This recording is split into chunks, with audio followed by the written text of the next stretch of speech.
Hello everyone, जय हिंद। Welcome to Jha sir academy for IAS. Guys, यहाँ पे आपको सिविल सर्विसेज की प्रिपरेशन कराई जाती है और हेल्प की जाती है कि आपको किस तरीके से प्रिपेयर करना है। यहाँ पे आपको आपकी प्रिपरेशन को एनहांस करने के लिए कुछ फ्री कंटेंट्स प्रोवाइड किए जाते हैं आपकी प्रिपरेशन के लिए। कहाँ पे आपको यूट्यूब प्लेलिस्ट में मिल जाएगा। आप यूट्यूब पे जब जाएंगे तो आपको वहाँ पे वेरियस प्लेलिस्ट अवेलेबल होंगी, जहाँ पे आपको जो डेली करंट अफेयर्स के लेक्चर्स अपलोड किए जाते हैं आपको उनकी प्रॉपर तरीके से प्लेलिस्ट अवेलेबल होगी। उसी के साथ साथ आपको मंथली प्लेलिस्ट भी मिलेगी करंट अफेयर्स की और ईयरली प्लेलिस्ट भी मिलेगी। और साथ ही जो करंट अफेयर्स डेली बेसिस पे आप लोगों को प्रोवाइड किए जाते हैं उन्हीं की फ्री ऑफ कॉस्ट आपको पीडीएफ्स भी दी जाती है हमारे टेलीग्राम चैनल पे। सो गाइज, अगर आपने टेलीग्राम चैनल ज्वाइन नहीं किया है तो तुरंत डिस्क्रिप्शन बॉक्स में जाइए, वहाँ पे आपको लिंक प्रोवाइडेड होगा जहाँ से आप हमारे चैनल को ज्वाइन कर सकते हैं और वहाँ से आप हमारी सारी पीडीएफ्स का एक्सेस ले सकते हैं। और उसी के साथ साथ गाइज, आप लोगों के लिए एक बहुत ही अच्छा इनिशिएटिव स्टार्ट किया गया है मेंस के प्रीवियस ईयर क्वेश्चन एनालिसिस का। आपको आपके लिए डेली बेसिस पर एनालिसिस किया जाता है और उसकी आप लोगों को प्लेलिस्ट प्रोवाइडेड है हमारे यूट्यूब चैनल पे ही। अलग अलग पेपर में प्रोवाइडेड है आप लोगों के कन्वीनियंस के लिए, GS1, GS2, GS3 and GS4 की। उसी के साथ साथ आप लोगों के लिए जीएस के अलग अलग सब्जेक्ट्स की भी प्लेलिस्ट अवेलेबल है। इकोनॉमिक्स है, जैसे सीसैट की आप लोगों के पास प्लेलिस्ट होगी और हिस्ट्री की भी प्लेलिस्ट आपको मिल जाएगी जो कि बिल्कुल फ्री होगी, वो आपको यूट्यूब पे ही अवेलेबल होगी। और इन्हीं प्लेलिस्ट में साथ ही साथ नए नए कंटेंट्स भी रेगुलर बेसिस पे ऐड ऑन किए जाएंगे, जिसके लिए आप लोगों को झा सर अकेडमी को रेगुलरली फॉलो करना है और अपनी प्रिपरेशन को एनहांस करना है, राइट। और उसी के साथ साथ गाइज, कुछ पेड कोर्सेज भी हैं जो आप लोगों के लिए लाए गए हैं Jha sir academy for IAS के द्वारा, जो जिन पेड कोर्सेज को झा सर खुद पर्सनली मेंटोर करते हैं, खुद उसको रिलेट करते हैं। जैसे कि जीएस का प्री प्लस मेंस बैच है गाइस, बिल्कुल जीरो से तैयारी करवाई जा रही है। झा सर खुद तैयारी करवाते हैं, पर्सनल गाइडेंस आपको दी जाती है, प्रॉपर तरीके से आपको अटेंशन प्रोवाइड की जाती है और बिल्कुल बेसिक से आपको तैयारी करवाई जा रही है आपकी प्रिपरेशन को एनहांस करने के लिए, राइट। तो आप इन कोर्सेज को भी ज़रूर ज्वाइन कीजिए। जैसे कि एक मेंस का भी आंसर राइटिंग का टेस्ट सीरीज बैच चल रहा है और प्रीलिम्स का भी टेस्ट सीरीज कोर्स चल रहा है गाइज, जो आपको हमारी ऐप पे टेस्ट सीरीज प्रोवाइड की जाएंगी। 10,000 क्वेश्चंस की आपको प्रैक्टिस कराई जाएगी। वो 10,000 क्वेश्चंस आपको कहाँ पे अवेलेबल होंगे? Jha sir academy for IAS की वेबसाइट पे भी अवेलेबल है और हमारा एक ऐप भी है Jha sir academy for IAS. आप अगर डालेंगे तो प्ले स्टोर से आपको वो ऐप मिल जाएगी, आप उसको डाउनलोड कर सकते हैं। वहाँ पे आपको प्रीलिम्स की टेस्ट सीरीज का एक्सेस भी मिल जाएगा और उसी के साथ साथ इतनी बेहतरीन ऐप है कि आपको वहाँ पे स्टडी टूल्स भी अवेलेबल हैं कि आपकी जो स्टडी है आप उसको ट्रैक कर सकते हैं कि आप कितना टाइम इफेक्टिवली स्टडी कर रहे हैं। तो इस ऐप को गाइज ज़रूर ज्वाइन कीजिएगा, डाउनलोड कीजिएगा और वेबसाइट भी अवेलेबल है। उस वेबसाइट पे भी आप जाके सब कुछ एक्सेस कर सकते हैं जो कि ऐप पे अवेलेबल है, right. So guys, Jha sir academy को रेगुलरली फॉलो करते रहिएगा।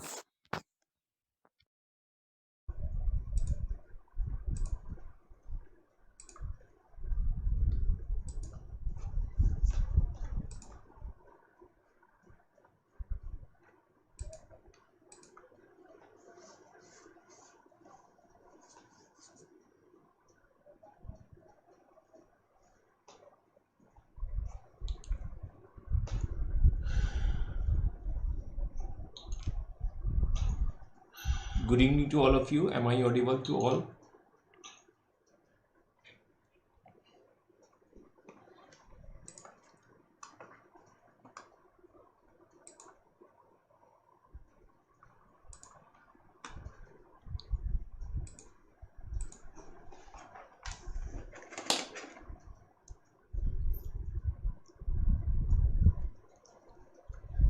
Good evening Akanksha ji, good evening.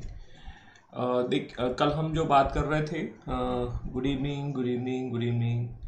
I am feeling better than morning से मैं बेहतर महसूस कर रहा हूँ, इसलिए मैं आ गया हूँ।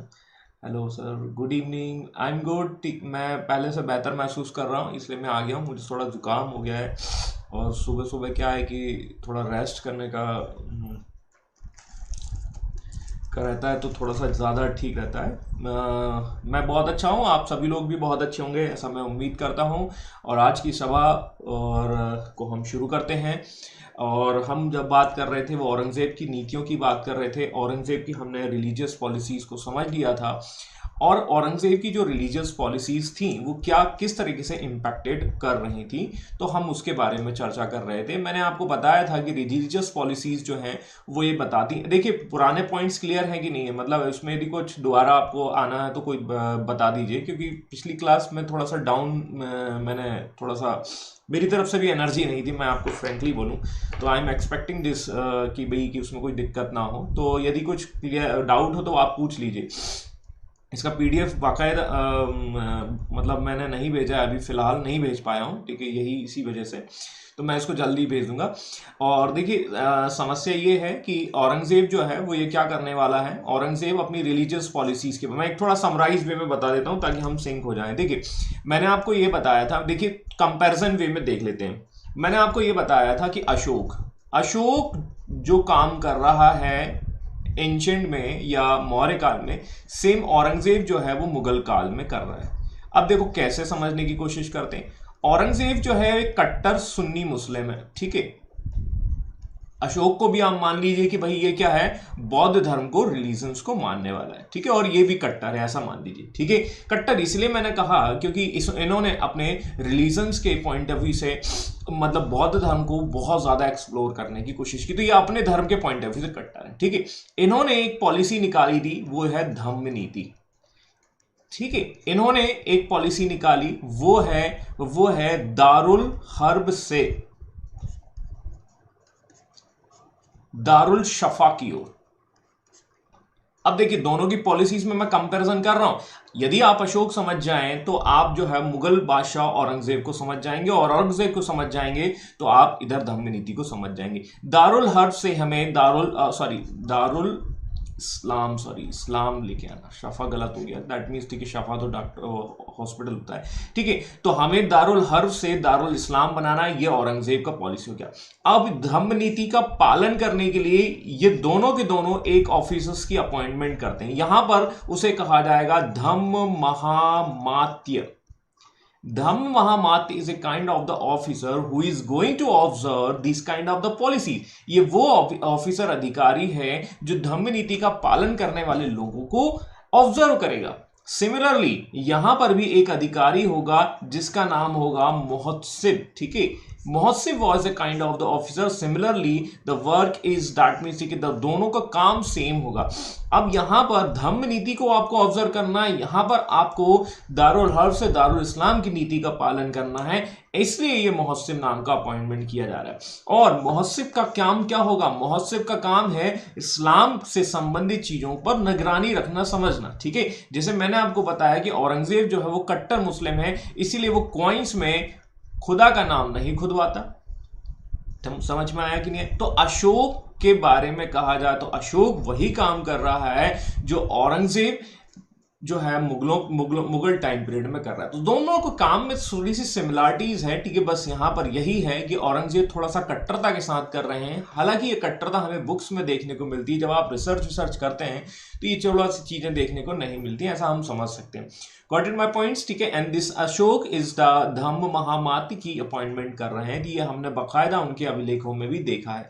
I hope this point is very very clear, ठीक है। अब अशोक की जो औरंगजेब की जो धार्मिक नीति है, वो धार्मिक नीति के परिणाम क्या हुए? क्योंकि हमने देखा है कि औरंगजेब ऐसे काम कर रहा है जिसकी वजह से हमने देखा कि मंदिरें तोड़े जा रहे हैं, और उनकी वजह से हम देखेंगे जजिया जो है इम्पोज किया जा रहा है।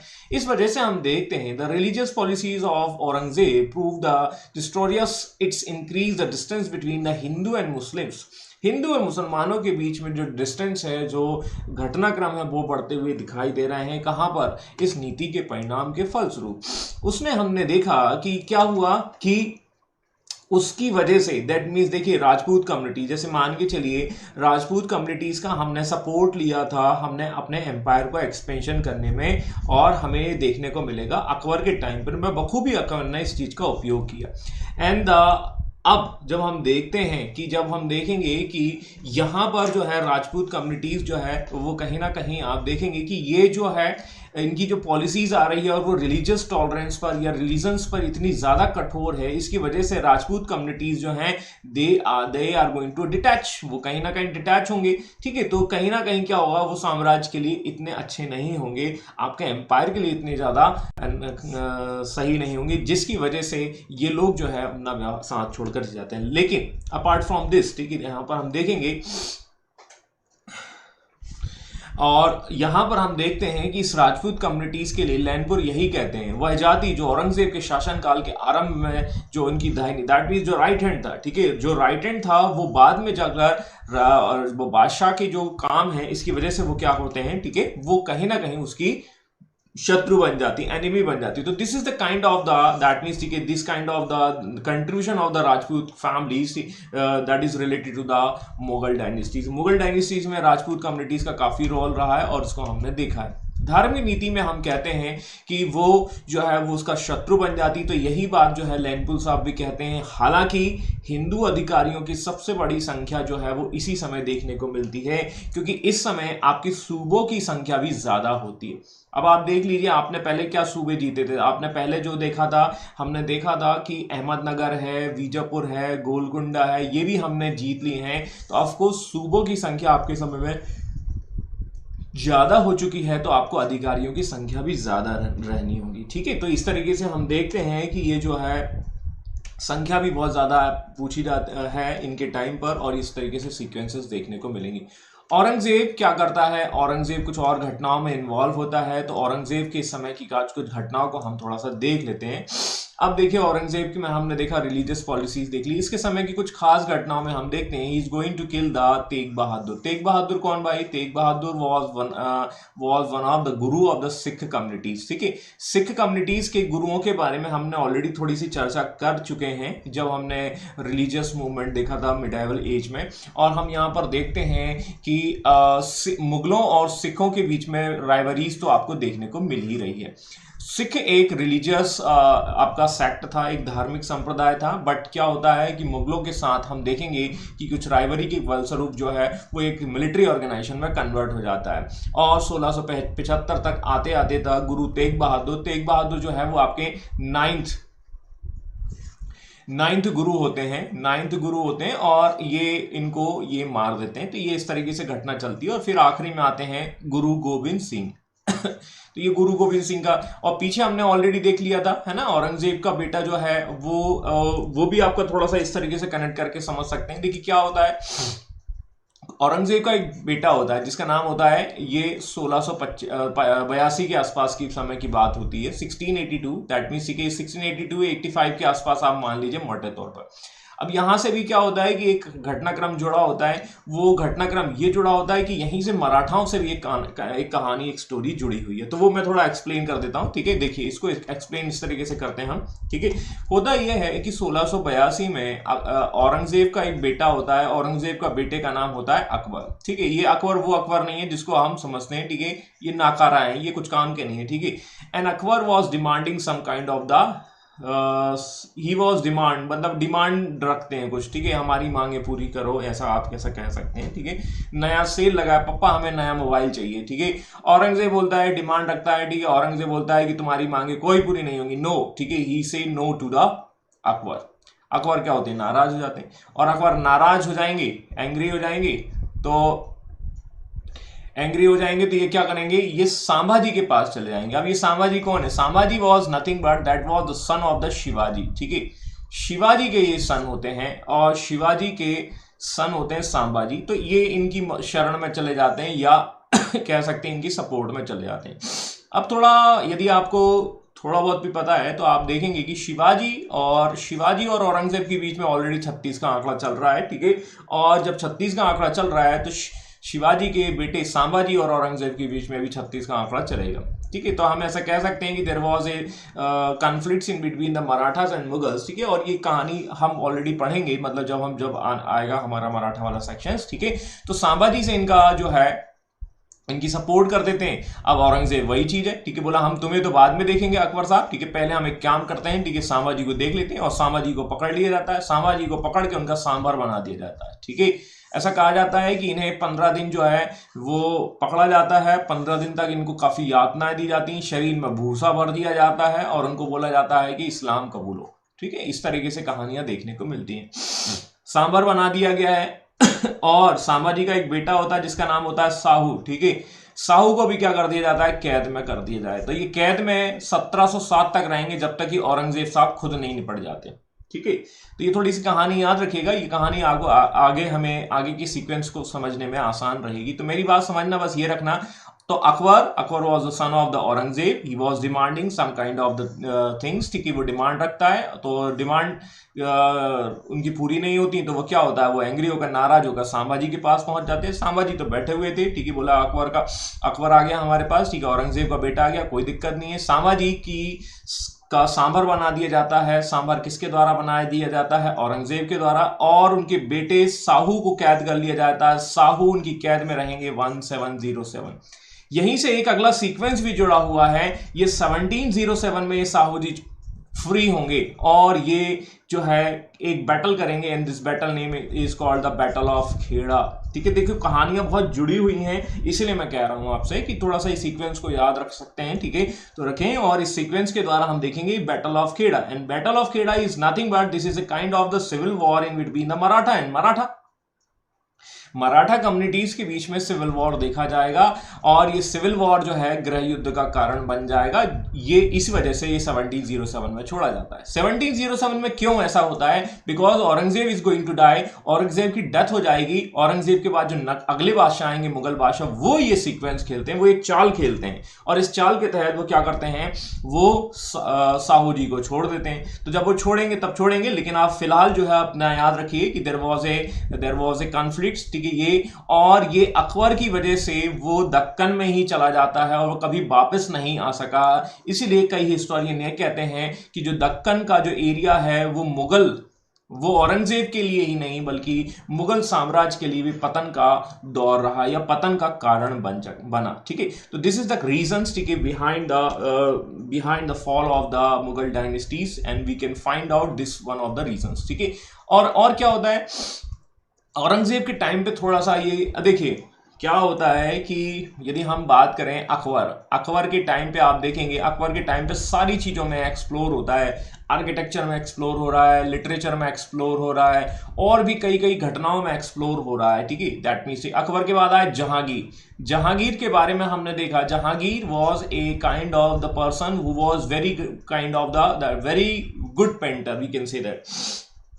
उसे पेंटिंग का बहुत शौक हुआ करता था, और वो ये कई बार क्या करता था कि ये कह देता था, चैलेंज कर देता कि ये पेंटिंग किसने बनाई है। क्योंकि क्या होता था, मैंने आपको बताया था, मुगल काल में पेंटिंग जो है, मान के चलिए ये वाला पेंटिंग किसी ए ने बनाया है, ये वाला किसी और बी ने बनाया है, तो वो ये बता देता था कि ये ए ने बनाया है या बी ने बनाया है। तो जहांगीर के समय पर पेंटिंग जो है अपने पीक पर हुआ करती थी, ठीक है।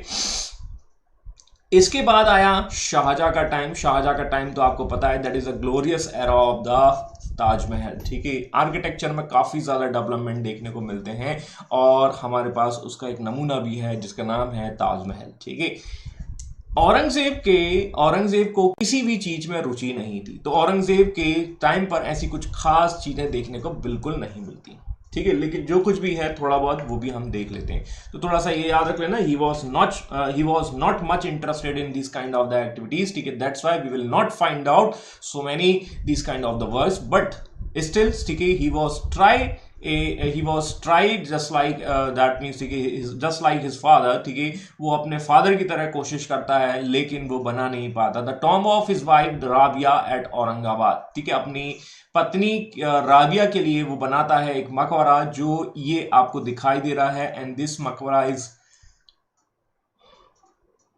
Same copy of the Taj Mahal का कॉपी होता है, और इसे हम जो है ताजमहल का दैट मीन्स रेप्लिका भी कहते हैं, ठीक है। इसे काला मकबरा भी कहा जाता है, ठीक है, ऐसा भी हम कह सकते हैं, काला ताजमहल भी कहा जाता है, या फोटोकॉपी भी कह सकते हैं आप, ऐसा ऐसा समझ सकते हैं। फोटोकॉपी इतनी अच्छी नहीं आती, सीधी सी बात, आप ऐसा समझ लीजिए, ठीक है, बट फिर भी ठीक है। लाहौर में एक जामा मस्जिद जो है, जामी मस्जिद है, वो बादशाही मस्जिद है, वो इनके द्वारा बनाई जाती है। मोती मस्जिद दिल्ली में, लाल किला, ठीक है, दिल्ली में लाल किले के अंतर्गत इनके द्वारा बनाई जाती है। तो ये थोड़ा बहुत इनके टाइम पे आपको देखने को मिलेगा, ठीक है।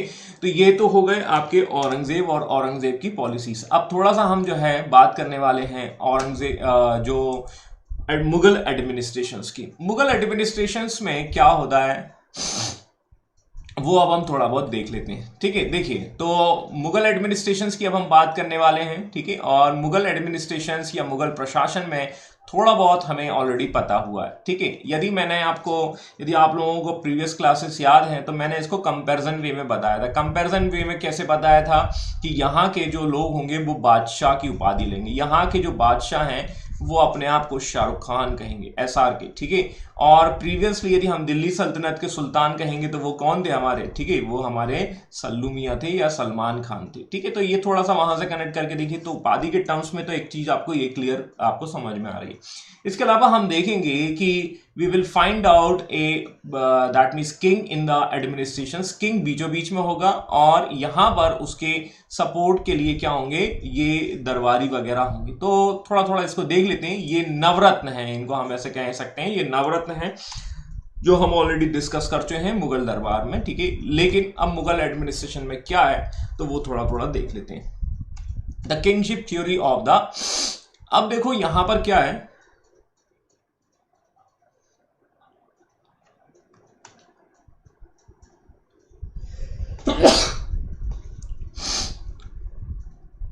अब देखो यहां पर क्या है, यहां पर आप देखेंगे मुगलों का जो किंगशिप थ्योरी है related is based on the शरीयत, ठीक है, जो शरीयत या कुरान पर आधारित है। शरीयत is nothing but this is the combination of the Quran and हदीस। अब देखो कुरान, और कुरान को तो आप लोग समझते ही होंगे, Quran is nothing but similar like the Veda, ये वेद के समान है, ठीक है। और वेद को सपोर्ट को, वेद के को समझने के लिए we have write down so many Puranas, ठीक है, सो मेनी डिफरेंट बुक्स जिस लाइक द उपनिषद, ठीक है। तो वैसे ही आप समझ लीजिए ये हदीस जो है it's similar like the Smriti literature.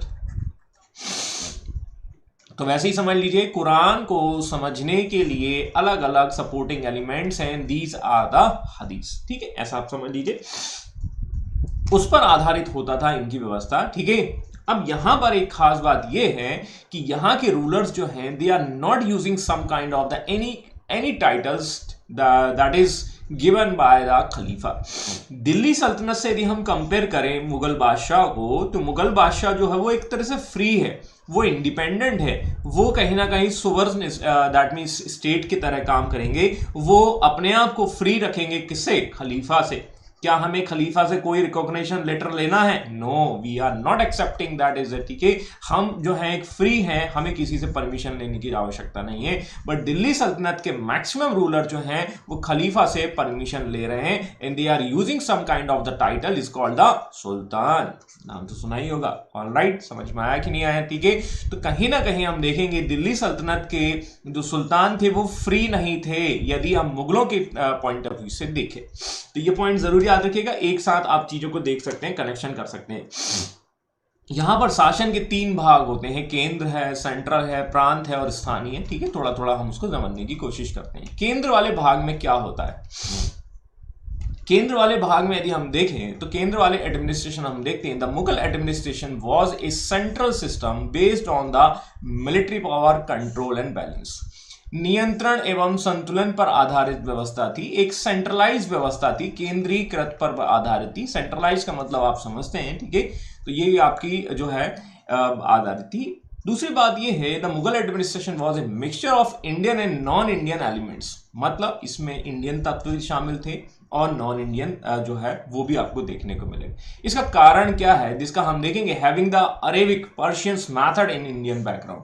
अब देखो इंडियन बैकग्राउंड्स में अरेबिक और फारसी जो है पद्धति का होना ये बताता है कि इसमें जो है इंडियन भी है और नॉन इंडियन एलिमेंट्स भी शामिल है। ठीक है, तो ये थोड़ा थोड़ा हम देख लेंगे, समझ लेंगे, इससे ज्यादा हमें नहीं जाना है। ठीक है, इसको हम ऐसे समझते हैं कि अब क्या होता है सेंट्रलाइज में। आप देखेंगे the Mughal power was centralise and the power of the empire was unlimited yet to run the activities of the administration. ठीक है, और यहां पर किंग के नीचे क्या है, एक एडमिनिस्ट्रेशन होती है, ministry of council, and ministry of council was is nothing but some kind of the विजारत।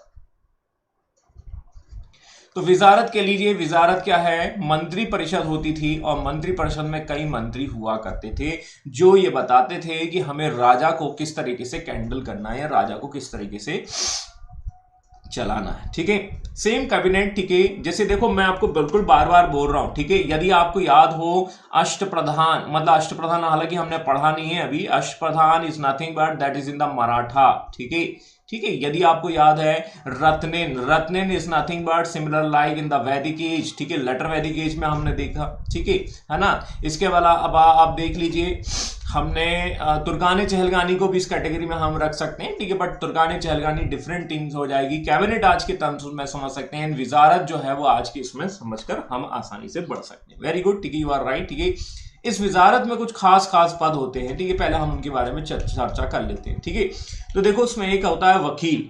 वकील जो है वो बेसिकली आपको देखने को मिलेगा, वो इस एक प्राइम मिनिस्टर की ओहदे पर होता है। तो किंग है, किंग के नीचे है विजारत, और विजारत का हेड या मुखिया जो है वो है आपका कौन, प्राइम मिनिस्टर, और इसी को कहा जाएगा वकील। If you have remembers Bairam Khan, Bairam Khan याद है आप लोगों को, और बैरम खान को अकबर ने एक पद दिया था, वो यही पद था वकील। बोला तुम बोलते बहुत अच्छा हो तो एक काम करो तुम वकील बन जाओ। ठीक है, चलो वकील बन गए। यहां पर हम देखते हैं he was holding the both positions. ठीक है, वो सैनिक और असैनिक दोनों मामले देखता है। ठीक है, सैनिक और असैनिक मामले दोनों देखता है कौन, वकील। और ये वकील एक इंपॉर्टेंट पोस्ट हुआ करती थी, और ये मुगल एडमिनिस्ट्रेशन में सेकंड इंपॉर्टेंट पोस्ट हुआ करती थी। ठीक है, अब थोड़ा और जान लेते हैं। वकील जो है अकबर ने अपने शासनकाल में, अब क्या होता है, वकील के पास दो पोस्ट हैं। ठीक है, एक तो क्या है मिलिट्री वाला भी है और एक सिविल एडमिनिस्ट्रेशन भी देखता है। तो मिलिट्री और सिविल एडमिनिस्ट्रेशन की वजह से ये वकील जो है वो ज्यादा पावरफुल हो जाता है, और ज्यादा पावरफुल यदि किसी को बना दिया गया तो क्या होगा, खतरा ही है, डेंजर है। ठीक है, और इसी वजह से अकबर क्या करता है, इसमें रिफॉर्म्स लेकर आता है, और रिफॉर्म्स के तहत वो क्या करता है, इसे डिविजन्स कर देता है, डिवाइड कर देता है। ठीक है, तो अकबर अपने शासनकाल के 8वें वर्ष में वो क्या करता है कि एक नए पद की स्थापना करता है जिसे दीवान कहा जाता है। और दीवान जो है which was given the rights to manage the revenue and the financial matter. तो वकील पहले ये वाले मैटर भी देखता है, और इनको सेपरेट करने के लिए, इनकी पावर को जो थोड़ा सा कम करने के पॉइंट ऑफ व्यू से ये रिफॉर्म्स करता है। और इस तरीके से हम देखेंगे वकील के एकाधिकार को समाप्त करके उसे कई पदों में बांट दिया। सीधी सी बात है, वी कैन से दैट कि भाई एक व्यक्ति के हाथ में पावर होगी तो कहीं ना कहीं जो है वो गड़बड़ हो जाएगा। यदि थोड़े बहुत मॉडर्न हिस्ट्री वर्ल्ड हिस्ट्री में मॉन्टेस्क्यू के बारे में पता है तो आप वहां से आसानी से समझ सकते हैं। मॉन्टेस्क्यू भी यही कहता है, Montesquieu is talking about that the judiciary का जो पावर है, जो आपकी लेजिस्लेटिव पावर है और जो आपकी लेजिस्लेटिव वाली पावर्स हैं, वो एक व्यक्ति के हाथ में नहीं होनी चाहिए। ठीक है, जुडिशरी, एग्जीक्यूटिव और लेजिस्लेटिव, तीन पावर जो होती हैं वो एक व्यक्ति के हाथ में होंगी तो गड़बड़ हो जाएगा। And that's why the Akbar is doing some kind of the reforms and he is divided the work in the different post. ठीक है, और इस तरीके से वो जो है वो इन चार लोगों में जो है अपनी पावर को डिवाइड कर देता है। इस तरीके से हम कह सकते हैं। तो अकबर का ये जो सिस्टम है वो आपको थोड़ा सा इस तरीके से समझ में आएगा। वकील, वकील के बाद वजीर या दीवान। ठीक है, वजीर या diwan is nothing but that means जो रेवेन्यू से संबंधित काम देखागा। Mir Bakhshi is nothing but we have seen the senapati और सद्र और सुदूर। ठीक है, अभी हम देखेंगे इसको थोड़ा सा इस तरीके से समझने की कोशिश करेंगे। तो ये हैं आपके एडमिनिस्ट्रेशन में खास। अब देखिए दीवान या वजीर की हम बात कर लेते हैं। दीवान या वजीर की बात कर लेते तो दीवान या वजीर जो होगा वो फाइनेंस से संबंधित अधिकारी होगा, जैसे अभी अभी हमने देखा, ठीक है। Mir Bakhshi is nothing but that means सेना का सर्वोच्च अधिकारी होगा, supreme officers of the military, ठीक है, मिलिट्री से संबंधित हेड ऑफिसर होगा। सद्र सुदूर को थोड़ा सा समझ सकते हैं। Sadr Sudur is nothing but that means the advisers that is related to the religious matter. क्योंकि मैंने आपको बताया कि यहाँ पर जो है रिलीजन्स पर आधारित व्यवस्थाएं हैं, ठीक है। वो बात अलग है कि अकबर के शासनकाल के बाद में जो है वो कई मामलों को जो है वो खुद देखता है, जैसे हमने मजहर की घोषणा देखी थी, ठीक है। तो ये चीजें आपको क्लियर हो रही होंगी, ठीक है। तो यहाँ पर सद्र सुदूर का मतलब है the person who is giving the advice related to the religious matter. पहले तो रिलीजियस मैटर जो है वो यही देखते थे, और सद्र सुदूर का मतलब है धार्मिक मामलों में सलाह देने वाला व्यक्ति। जब इसे मुख्य काजी का कार्य दिया जाता था, काजी मतलब तो कह सकते हैं, काजी मतलब वो व्यक्ति हो जाएगा जो जुडिशरी वाले पार्ट में होता था, तब इसे काजी उल कुजात कहा जाता था। तो sadr sudur and qazi ul quzat is nothing but both are the same, ठीक है। और काजी उल कुजात जो होगा वो जुडिशरी डिपार्टमेंट का हेड हो जाएगा। तो इस तरीके से ये जो चार जो है वो अधिकारी आपको थोड़े से समझने हैं, ठीक है। वकील हो गया, है ना, वजीर हो गया, मीर बख्शी हो गया, सद्र सुदूर हो गया। सद्र सुदूर को हम रिलीजियस एडवाइजर भी कह सकते हैं और जस्टिस से रिलेटेड अधिकारी भी कह सकते हैं, और इस तरीके से आप इन चारों को समझ सकते हैं। तो ये मेन चार आपके हो जाते हैं। इसके अलावा ये जो है, ठीक है, कुछ और होते हैं। तो वजीर को हम देख ही चुके हैं, दीवान को हम समझ चुके हैं, ठीक है। मीर बख्शी को हम समझ सकते हैं, मीर समाज जो है in charge of the imperial household, शाही परिवारों का प्रभारी, ठीक है। इसके अलावा ये देखो, मैंने अभी आपको बताया काजी उल कुजात। मुहस्सिब, ये देखो, ये है वो अधिकारी दैट मीन जो सार्वजनिक आचार नियंत्रण, पब्लिक मोरल वैल्यूज पर थोड़ा सा ध्यान देता था। सत श्री अकाल सर जी, ठीक है, बहुत बहुत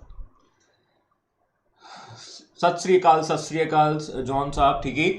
और मुहस्सिब जो है वो आपको देखने को मिलेगा, दैट मीन्स हमने औरंगजेब के टाइम पे देखा। तो मुहस्सिब यही कहता है कि पब्लिक्स में मोरल वैल्यूज बनी रहे, पब्लिक जो है पब्लिक वो नियमों का पालन करती रहे जो बादशाह ने बनाए हैं। बादशाह ने नियम बनाए हैं, मास्क पहनना है, ठीक है, तो बोला ठीक है।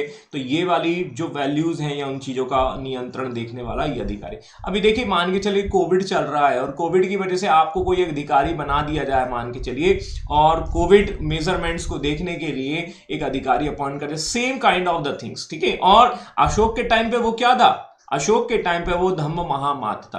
तो जब भी अशोक को आप याद रखें तो धम्म महामात्य को याद रखें, और धम्म महामात्य को याद रखें तो मुहस्सिब को आप जरूर याद रखें। मैं तो कहता हूं कि जब भी आप अशोक का चिन्ह देखते हैं तब आपको अशोक याद आ जाने चाहिए, धम्म महामात्य याद आ जाने चाहिए। 50 का नोट है तो आपको कौन याद आ जाना चाहिए, कृष्ण देव राय याद आ जाने चाहिए, ठीक है। और भी बहुत सारी चीजें मैंने आपको कनेक्ट करके बताई थी, ठीक है। तो वहीं से आप कनेक्ट करके देखिए, अशोक का धम्म महामात्य मुहस्सिब के बराबर होगा। अब ये देखिए, ये हमारे मुशर्रिफ ए मुमालिक एंड द मुस्तफ ए मुमालिक, ठीक है। एक महालेखाकार होंगे और एक महालेखा परीक्षक होंगे, ठीक है। ये आपके कैग के समान जो है वो काम करेंगे, ठीक है। तो आई थिंक वो जो मुर्मू साहब हैं, ठीक है, वो आपको देखने को मिलेंगे। मुर्मू साहब ही हैं शायद, आई अभी है ना, ठीक है। तो वहां से आप कनेक्ट करके देख सकते हैं, ठीक है। तो ये महालेखाकार और महालेखा परीक्षक, ठीक है, एक है ऑडिटर जनरल और है एक अकाउंटेंट जनरल, ठीक है। ये क्या करेंगे, लिखा पढ़ी करेंगे, ठीक है। और ये आपने सही लिखा है इसका ऑडिट करेंगे। तो ये दोनों में एक फर्क होता है, ठीक है, थोड़ा सा ये याद रखना होगा। Mushrif e Mumalik and Mustaufi e Mumalik, these are the two post, ठीक है। ये कुछ और हैं, ठीक है, दो कुछ और अधिकारी, हालांकि इतने इंपॉर्टेंट नहीं है। वकीय नवीश, दैट मीन्स समाचार संवाददाता का मतलब है जो आपके जो कह सकते हैं कि जासूस, ठीक है, या आप ऐसे कह सकते हैं थोड़ा थोड़ा कहीं ना कहीं जो इंफॉर्मेशन लेकर आते हैं, न्यूज रिपोर्टर्स, ठीक है, कि भाई यहाँ पर ये आ रहा है, तो ये उस तरीके से आपके काम करेंगे, ठीक है। मीर ए अर्ज मतलब कह सकते हैं officer incharge of the petitions, ठीक है, मतलब कह सकते हैं यदि आपको कोई रिक्वेस्ट डालनी है आपको बादशाह के रिस्पेक्ट में, ठीक है, या गवर्नमेंट से आपसे पूछना है, आरटीआई लगाना है, तो ये उस टाइप का अधिकारी होगा, आप ऐसा समझ सकते हैं, ठीक है। दरोगा ए चौकी का मतलब है दैट मीन्स इंपीरियल पोस्ट का अधिकारी। तो ये कुछ खास खास अधिकारी हैं, तो ये पहले वाले जरूर याद रखें थोड़े थोड़े, काजी उल कुज़ात, सद्र सुदूर, ठीक है, मीर मुंशी, ठीक है। मीर मुंशी का मतलब कौन है? मीर मुंशी का मतलब है रॉयल कॉरेस्पोंडेंट। रॉयल कॉरेस्पोंडेंट का मतलब है द गवर्नमेंट्स का रिप्रेजेंटेटिव।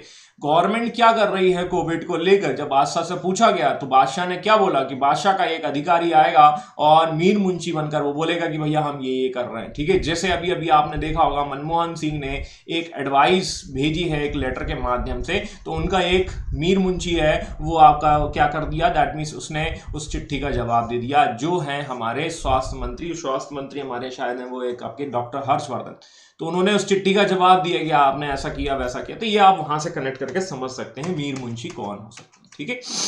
इसके अलावा ये कुछ डिपार्टमेंट हैं, ठीक है, डिपार्टमेंट्स हैं, वो हम वहीं से कनेक्ट करके देख सकते हैं, जैसे दीवान आर्च, ठीक है, ये हम ऑलरेडी पीछे दिल्ली सल्तनत से सीखते आए हैं।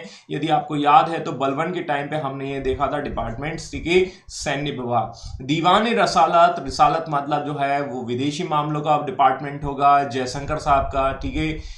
इसके बाद आप देखेंगे दीवान वरीद। वरीद देखो जो आसान वाले पहले उनको समझ लीजिए, और ये हम पीछे ऑलरेडी कनेक्ट करके देख चुके हैं, ठीक है, ध्यान देना, ठीक है। और दीवान वरीद, वरीद का मतलब हमने क्या देखा था, याद करो, सीसीटीवी और सीसीटीवी, और हमने जोड़े थे मुनिहान, है ना, याद करिए। और मुनिहान और सीसीटीवी हमने जो देखे थे वो आप कनेक्ट करके देख सकते हैं। खुफिया डिपार्टमेंट, खुफिया डिपार्टमेंट की स्थापना हमने कब की थी, हमने अलाउद्दीन खिलजी के टाइम पे की थी, वहां से हम कनेक्ट करके समझ सकते हैं, ठीक है। अब देखिए दीवान वजारत, वजीर से ही आपका जाएगा वजारत, और राजस्व और वित्त डिपार्टमेंट ये आपका जाएगा। दीवान इंशा, इंशा का मतलब यहां पर है जो custodian of the government papers, जो आपके गजट निकाले जाते हैं या जो कुछ भी निकाले जाते हैं तो वो इस भाई साहब के अंतर्गत होंगे, ठीक है। दीवान ए कुंज, दीवान कुज, तो ये देखिए काजी उल कुजात, है ना, कुजात से कनेक्ट करके देखिएगा, कुज से कुज आ जाएगा, ठीक है। और कुजात हमने देखा था जस्टिस से रिलेटेड डिपार्टमेंट है। समा, ठीक है, शाही परिवार का प्रमारी होगा, अभी अभी हमने पीछे देख लिया है, थोड़ा थोड़ा इस तरीके से कनेक्ट करके समझ सकते हैं, ठीक है। अब हम आते हैं सेंट्रल के बाद, ठीक है, प्रांत के प्रशासन पर। डोभाल साहब बिल्कुल सही कह सकते हैं, ठीक है जी, डोभाल। प्रोविंस का मतलब है प्रांत। अब देखो बार बार वही कहानी आ रही है, मैंने आपको मौर्य में बताया, मैंने आपको गुप्त में बताया, मैंने आपको दिल्ली सल्तनत में बताया, मैंने इसके पहले आपको वैदिक एज में बताया, ठीक है। और अब हम आने वाले हैं मुगल की ओर, ठीक है। इसके अलावा बीच में हमने और भी देखे थे विजयनगर और बहमनी के अंतर्गत, ठीक है। तो देखिए सबका सेम कंसेप्ट है। प्रांत किसको कहा जाता है, ठीक है, ये वही है जो चक्र कहा जाता था मौर्य काल में, ये वही है जो भुक्ति कहा जाता था गुप्त एज में, ये वही है जिसे हम कहते थे इक्ता दिल्ली सल्तनत में, ये वही है जिसे आज की डेट में हम राज्य कहते हैं, स्टेट कहते हैं, समझ में आए। ये वही है जिसे हम जन कहते थे कब, वैदिक एज में। तो सेम कंसेप्ट है, आप उस कंसेप्ट को एक तरह से एक लाइन से इस तरीके से लिखकर समझ सकते हैं, कनेक्ट करके देख सकते हैं। चलिए फिर भी हम देखते हैं। द सूबा, हेड ऑफ द सूबा इज कॉल्ड द सूबेदार, ठीक है। जैसे हमने भुक्ति का प्रमुख देखा था, उपरिक याद होगा आपको, ठीक है। और सूबा जो है वो सरकार में डिवाइड होती थी, ठीक है। सूबा सरकार का जो हेड होता था वो जो मतलब कहते हैं उसे जिला कहा जाता था, और जिले का हेड होता था फौजदार। याद करिए ये जो है वो रज्जुक कहा जाता था कब, मौर्य एज में, ठीक है, रज्जुक और युक्तक, इफ यू हैव रिमेंबर, ठीक है, मैंने आपको ये भी बताया था। कनेक्शन जोड़िए, जितना कनेक्शन आप जोड़ पाएंगे उतना जल्दी ज्यादा समय तक याद रख पाएंगे और ज्यादा समय तक रात पर रख पाएंगे, वो आपके लिए जाएगा। Next is the Pargana. Pargana is nothing but, ठीक है, जो गांव का समूह होता है, ठीक है, और इनका जो हेड होता है वो शिकदार होता है, ठीक है। इसके बाद आता है ग्राम, और ग्राम मतलब जो सबसे छोटी यूनिट होती है, विलेज होता है, और उसका हेड होता है चौधरी या खुद या पाटिल पटेल, इस तरीके से आप समझ सकते हैं। तो ये 4 इकाइयां होती हैं, 1 2 3 4, इस तरीके से हम समझ सकते हैं, ये है 4, ठीक है। अब शाहजहां के टाइम पर, ठीक है, यूपीपीसीएस में ये क्वेश्चन पूछा जा चुका है कि चकला क्या है। ये चकला का मतलब वो चकला बेलन नहीं है, ठीक है, ध्यान देना, ठीक है। Chakla is a kind of the unit that was in between the sarkar and the pargana and it was stabilised by the Shah Jahan, ठीक है। देखिए क्या होता है कि जैसे हम क्या करते हैं कि हम चीज़ों को मैनेज करने के लिए क्या करते हैं कि एक कोई ना कोई अधिकारी की अपॉइंटमेंट करते थे। जैसे देखिए जनरली एसपी एक ही होता है, ठीक है, लेकिन किसी किसी जगह पे आप देखते हैं कि ज़्यादा एसपी मिल जाते हैं। जैसे बड़े शहर में कानपुर में आपको देखने को मिल जाए, शायद लखनऊ, खैर लखनऊ और कानपुर में तो अब कमिश्नर सिस्टम हो गया है, ठीक है। तो वहाँ उनके ऊपर एक एसएसपी बैठा दिया जाता है। एसएसपी दैट मीन्स, ठीक है, वो सीनियर होता है उनमें, ठीक है। रैंक वैंक आपका जो है वो ऑलमोस्ट सेम होता है, ठीक है। तो ये वैसा ही आप समझ लीजिए, ठीक है। तो चकला जो है वो इन दोनों के बीच में या इनके बीच में एक यूनिट बना दी जाती है और ये शाहजहां के द्वारा अपॉइंट की जाती है। It was asked in the UPPCS, ठीक है, यूपीपीसीएस के एग्जाम में ये पूछा जा चुका है, ठीक है, चकला क्या है। तो चकला किसके द्वारा बनाया गया था? शाहजहां के द्वारा। तो चकला बेलन से इसका कोई लेना देना नहीं है। चकला बेलन आप सोचें कि वो रोटी बनाने वाला, तो ये वो नहीं है, ध्यान देना, ठीक है। तो it was a unit in between the sarkar and pargana, that is, related is related to द। अब अकबर के टाइम पर होता ये था कि सूबों की संख्या अब हम देखने वाले हैं। सूबा मतलब राज्य, है ना। जैसे आज की डेट में हमारे यहाँ कितने सूबा हैं? 28। यदि आपने जो उर्दू समाचार सुने हो तो वहां पर सूबे के वजीर, मतलब सूबे के वजीर का मतलब है सूबे के मुख्यमंत्री, है ना, ऐसे कहा जाता है। सूबे के मुख्यमंत्री जो है वो कोरोना पॉजिटिव पाए गए, ठीक है, नाम है योगी आदित्यनाथ, ठीक है, ऐसा ऐसा आपने न्यूज में सुना होगा। तो वैसे ही आप समझ लीजिए कि यहाँ पर सूबे कितने हैं हमारे यहाँ? 28 और 8, ठीक है, ऐसे हम कह सकते हैं। तो अकबर के टाइम पर इन सूबों की संख्या जो थी वो थी 12 शुरुआत में, और अकबर ने जो बाद में जो सूबे जीत लिए, तो बरार, खानदेश और अहमदनगर, इस तरीके से इनकी सूबों की संख्या 15 पहुंच गई, ठीक है, ऐसा हम समझ सकते हैं। एक्चुअली जो रिफॉर्म्स हैं, एडमिनिस्ट्रेटिव रिफॉर्म्स, वो अकबर के टाइम पर ही देखे जाते हैं। Do you remember मनसबदारी system? याद है? और मनसबदारी सिस्टम में हमने क्या सीखा था? ठीक है, 5000 का मनसब, ठीक है, 10,000 का मनसब, ठीक है, 400 का मनसब। मनसबदारी सिस्टम क्लियर है कि नहीं है? ठीक है, तो वो यहां पर हम नहीं डिस्कस करेंगे, ठीक है। अकबर के बाद आता है जहांगीर, और जहांगीर के समय पर सूबों की संख्या 15 ही रहती है। एक्चुअली क्या होता है, जो कांगड़ा जो जीता जाता है, कांगड़ा जो हिमाचल प्रदेश वाला भाग है, उसे लाहौर में ही मिला दिया जाता है। तो इनकी अचीवमेंट ज्यादा तो देखने को मिलती नहीं है, ज्यादा कैंपेन आपको देखने को मिलेगी नहीं, ये हमने पहले ही समझा। इसके बाद हम देखते हैं शाहजहां के टाइम पर जो है सूबों की संख्या 18 हो जाती है, ठीक है। इन्होंने जीते तो कुछ क्षेत्र, और ये कुछ क्षेत्र जीते तो कश्मीर जो है वो लाहौर में मिला दिया जाएगा, थट्टा जीता तो वो मुल्तान में मिला लिया जाएगा, बंगाल जीता तो वो उड़ीसा में मिला जाएगा। तो इस तरीके से सूबों की संख्या 18 हो जाती है। सॉरी, मतलब वहां से निकलकर ये रीस्ट्रक्चर करते हैं। रीस्ट्रक्चर का मतलब है रीऑर्गेनाइज किया जाता है इनके द्वारा, ठीक है।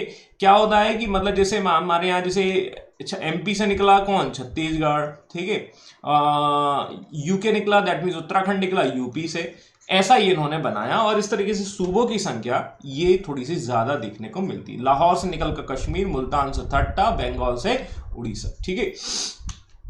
इसके बाद औरंगजेब के टाइम पर जो सूबों की संख्या है वो कई बुक्स में 20 है, कई बुक्स में 21। एक्चुअली क्या है ये 20-21 का लफड़ा क्या है? एक्चुअली वो ये है कि मराठा कम्युनिटीज का जो एरिया जो जीता है उसे भी औरंगजेब में गिना दिया जाता है, तो तब जाके 21 हो जाते हैं, नहीं तो वैसे 20 हो जाते हैं। तो 18 और बीजापुर और गोलकुंडा आपने जीत लिए हैं, तो बीजापुर और गोलकुंडा को जीते हैं तो टोटल 20 हो जाते हैं।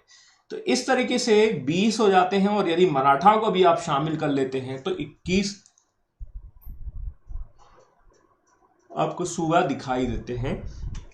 तो मराठाओं के इसलिए सबसे ज्यादा हिंदू, या कह सकते हैं हिंदू कम्युनिटीज के जो ऑफिसर्स हैं वो इनके समय पे आपको देखने को मिलेंगे। ये है कहानी सूबों की, और ये है कहानी मुगल एडमिनिस्ट्रेशन की, ठीक है। अब मुगल कालीन रेवेन्यू जो है वो हमने ऑलरेडी देख लिया है। मुगल कालीन revenue system is nothing but that is Todarmal system, we have already seen. और टोडरमल व्यवस्था में हमने क्या देखा था? 10 साल का हमने एवरेज कैलकुलेशंस किया था, और उसके बेस पर 1/3 टैक्स जो है वो वसूली की थी। तो this was a kind of the average policies, ठीक है, और 10 साल के एवरेज के बेस पर हमने ली थी, ठीक है। अब हम बात करने वाले हैं सामाजिक व्यवस्था, और सामाजिक व्यवस्था में हम देखेंगे कि 3 वर्ग देखने को मिलते हैं, मध्य है, उच्च है और निम्न वर्ग। ठीक है, ये थोड़ा सा वही है, ठीक है, जैसा हमने दिल्ली सल्तनत में देखा था। इसमें हालांकि कुछ खास ज्यादा परिवर्तन देखने को नहीं मिलता। मुसलमानों में बहुपत्नी प्रथा का प्रचलन है, ठीक है, ये हमने ऑलरेडी देखा है। ठीक है, और जो लेकिन इनकी आर्थिक स्थिति हिंदू स्त्रियों की अपेक्षा मजबूत थी, क्योंकि शरीयत के अनुसार वह पिता की संपत्ति की हकदार होती थी। अब देखिए यहाँ पर थोड़ा सा कंडीशन ये है, related is in the favour of the women. ठीक है, और महिलाओं की कंडीशंस में देखेंगे तो मुस्लिमों की जो महिलाएं हैं उनकी जो कंडीशन है वो थोड़ी बेटर होती है, जबकि हिंदू कम्युनिटीज में उन्हें राइट्स नहीं होते हैं वेल्थ के। तो ये वहीं से आप समझ सकते हैं कि वो कहीं ना कहीं, अब शरीयत पर आधारित व्यवस्था है तो शरीयत एक कहती है कि वह भी संपत्ति की अधिकारी हैं। ठीक है, ये आपको सिचुएशंस देखने को मिलेगी। अब देखेंगे हिंदुओं में स्त्रियों की दशा। अब देखो हिंदुओं में स्त्रियों की दशा में कोई परिवर्तन देखने को नहीं मिलेगा। सेम जो है वो हमें दिल्ली सल्तनत का ही हमें समझना है, और दिल्ली सल्तनत में क्या था ये आप सबको बखूबी पता है, इवन अभी भी आपको पता है। We will find out the curtain system in the society that is related to the Hindu communities. ठीक है, हम यहाँ के हिंदू कम्युनिटीज में आपको देखेंगे उनमें पर्दा प्रथा का प्रभाव है। ठीक है, बाल विवाह, चाइल्ड प्रथा, ठीक है, डायरी सिस्टम, ठीक है, दहेज प्रथा, सती प्रथा, जौहर सिस्टम, तो ये सब चीजें आपको देखने को मिलेंगी। जौहर और सती अलग अलग है। हालांकि अकबर ने ये सती प्रथा है उसको खत्म करने की कोशिश की, लेकिन हम देखते हैं कि वो अभी भी सोसाइटी में है। और ये सती प्रथा देखिए 510 एडी में शुरू हुई है, and we will that means, ठीक है, 1829 में जाकर ये खत्म होगी। तो लगभग आप 1500 साल तक का इसका सफर देख सकते हैं। तो जब तक बीच में कोई आता है तो आप यही बताएं कि भैया कि सती प्रथा अभी नहीं खत्म हुई है। हाँ, अकबर जैसे शासकों ने इसको खत्म करने के प्रयास जरूर किए थे। एंड द जौहर सिस्टम का मतलब क्या है? अपने सतीत्व की रक्षा करना। दैट मीन्स, ठीक है, to save himself from the foreign invaders. ठीक है, they are try to, that means, ठीक है, वो क्या करते हैं, एक कुंड में जाकर जो है अपनी जान दे देती हैं। They are try to catch the death. ठीक है, सीधी सी बात है, वो अपनी डेथ को गले लगा लेती हैं। ठीक है, और जौहर सिस्टम में ये हम देखते हैं। ठीक है, हमने मूवीज वगैरह में भी ये देखा है, वहां से भी हम कनेक्ट करके समझ सकते हैं। तो जौहर अलग है, सती प्रथा अलग है, और जौहर के फर्स्ट एविडेंस हमें कब मिलते हैं? जब हम देखते हैं मोहम्मद बिन कासिम का अटैक होता है। बाल विवाह अब भी है। देखिए, बाल विवाह दैट मीन्स, ठीक है, बाल विवाह अभी भी है, मतलब अभी सोसाइटी में, हाँ, यहां भी अभी बाल विवाह अभी देखने को मिलेगा। चाइल्ड मैरिज जो है वो अभी भी देखने को मिलेगा। क्यों देखने को मिलेगा? क्योंकि देखिए राजपूत कम्युनिटीज, मैंने आपको क्या बताया था कि राजपूत कम्युनिटीज का जो कंसेप्ट है वो किस पर आधारित है? वो मेल डोमिनेटिंग है। ठीक है, ध्यान देना, मेल, पुरुषों पर आधारित है। और राजपूत कम्युनिटीज का जो इतिहास है दैट मीन्स, ठीक है, वो वॉरियर क्लास से रिलेटेड है। वॉरियर क्लास का मतलब है उन्हें चाहिए अमरेंद्र बाहुबली, और अमरेंद्र बाहुबली एक दिन में नहीं बनते। और अमरेंद्र बाहुबली बनने के लिए आपको ना केवल जो गर्ल्स हैं इनकी शादी जो है वो जल्दी एज में करनी पड़ेगी, दैट मीन्स यंग एज में करनी पड़ेगी, तभी जाकर बेसिकली आपको क्या होंगे कि अमरेंद्र बाहुबली पैदा होंगे। मतलब अमरेंद्र बाहुबली बनने में भी समय लगेगा कि नहीं लगेगा? इसीलिए वो अपनी जो गर्ल्स हैं उनकी शादी यंग एज में कर देते। 10 साल 12 साल में आप यदि ये शादी कर देते हैं तब जाकर वो है, दैट मीन्स, ठीक है, वो गर्ल जो है वो एक किसी बॉयज को यदि जन्म देती है तब जाकर वो अमरेंद्र बाहुबली बनेगा। और ये अमरेंद्र बाहुबली क्या बनेगा? युद्ध करेगा। तो that it was the demand of the society. ये डिमांड थी राजपूत कम्युनिटी की, और ये डिमांड अभी भी है। That's why we will observe child marriage right now. अभी भी आपको देखने को मिलती है। इवन राजस्थान में अभी भी ये प्रथा प्रचलन में, ध्यान देना, ठीक है, लेकिन अब उसके मायने थोड़े से अलग हो गए। सती प्रैक्टिस, ओके, मैं बता देता हूं अभी आकांक्षा जी, ठीक है, लेकिन अभी इसके मायने चेंज हो चुके हैं। अब आप देखिए कि यदि हम बाल विवाह की बात करें, दूसरा एक और है, राजपूत कम्युनिटीज की डिमांड और क्या थी? यदि यंग एज में जो है गर्ल ने जन्म ले लिया तो क्या हो गया? भाई गर्ल उनके काम की नहीं है, तो बोला इसको मार दो, जो हम कहते हैं ना शिशु हत्या। तो वी कैन से दैट कि भाई शिशु हत्या का कंसेप्ट भी यहीं से आता है।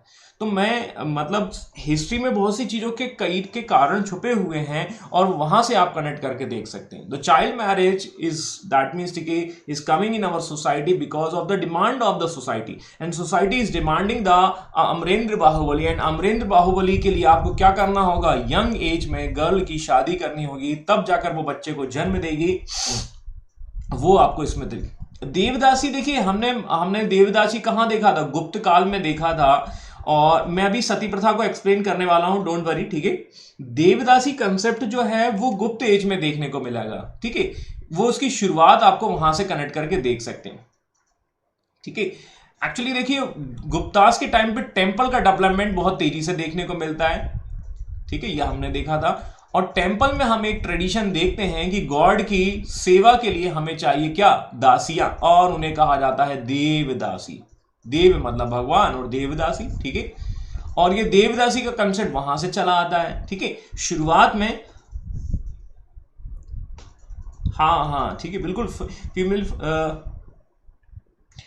अभी भी आपको देखने को मिल जाएगा राजस्थान में। तो देखो, अब राजस्थान में कंसेप्ट अलग हो चुका है। अब आज की डेट में क्या है, गर्ल्स को इसलिए मारा जाता है क्योंकि उनको दहेज देना होगा, तो कंसेप्ट चेंज हो चुका है, लेकिन सोसाइटी अभी भी उसी ढर्रे पर चली जा रही है और डरी देखी जा रही है। तो देवदासी जो है वो आप क्या कर दोगे, दान कर दोगे, किसको, मंदिर को, टेम्पल को, ताकि वो मंदिर की सेवाएं की जाए। लेकिन आगे चलकर ये एक्सप्लॉयटेशंस का साधन भी बन जाता है, और जो पुजारी होते हैं वो इन देवदासियों का एक्सप्लॉयटेशंस करते हैं, रेप करते हैं, और ये कई चीजें हम देख सकते हैं।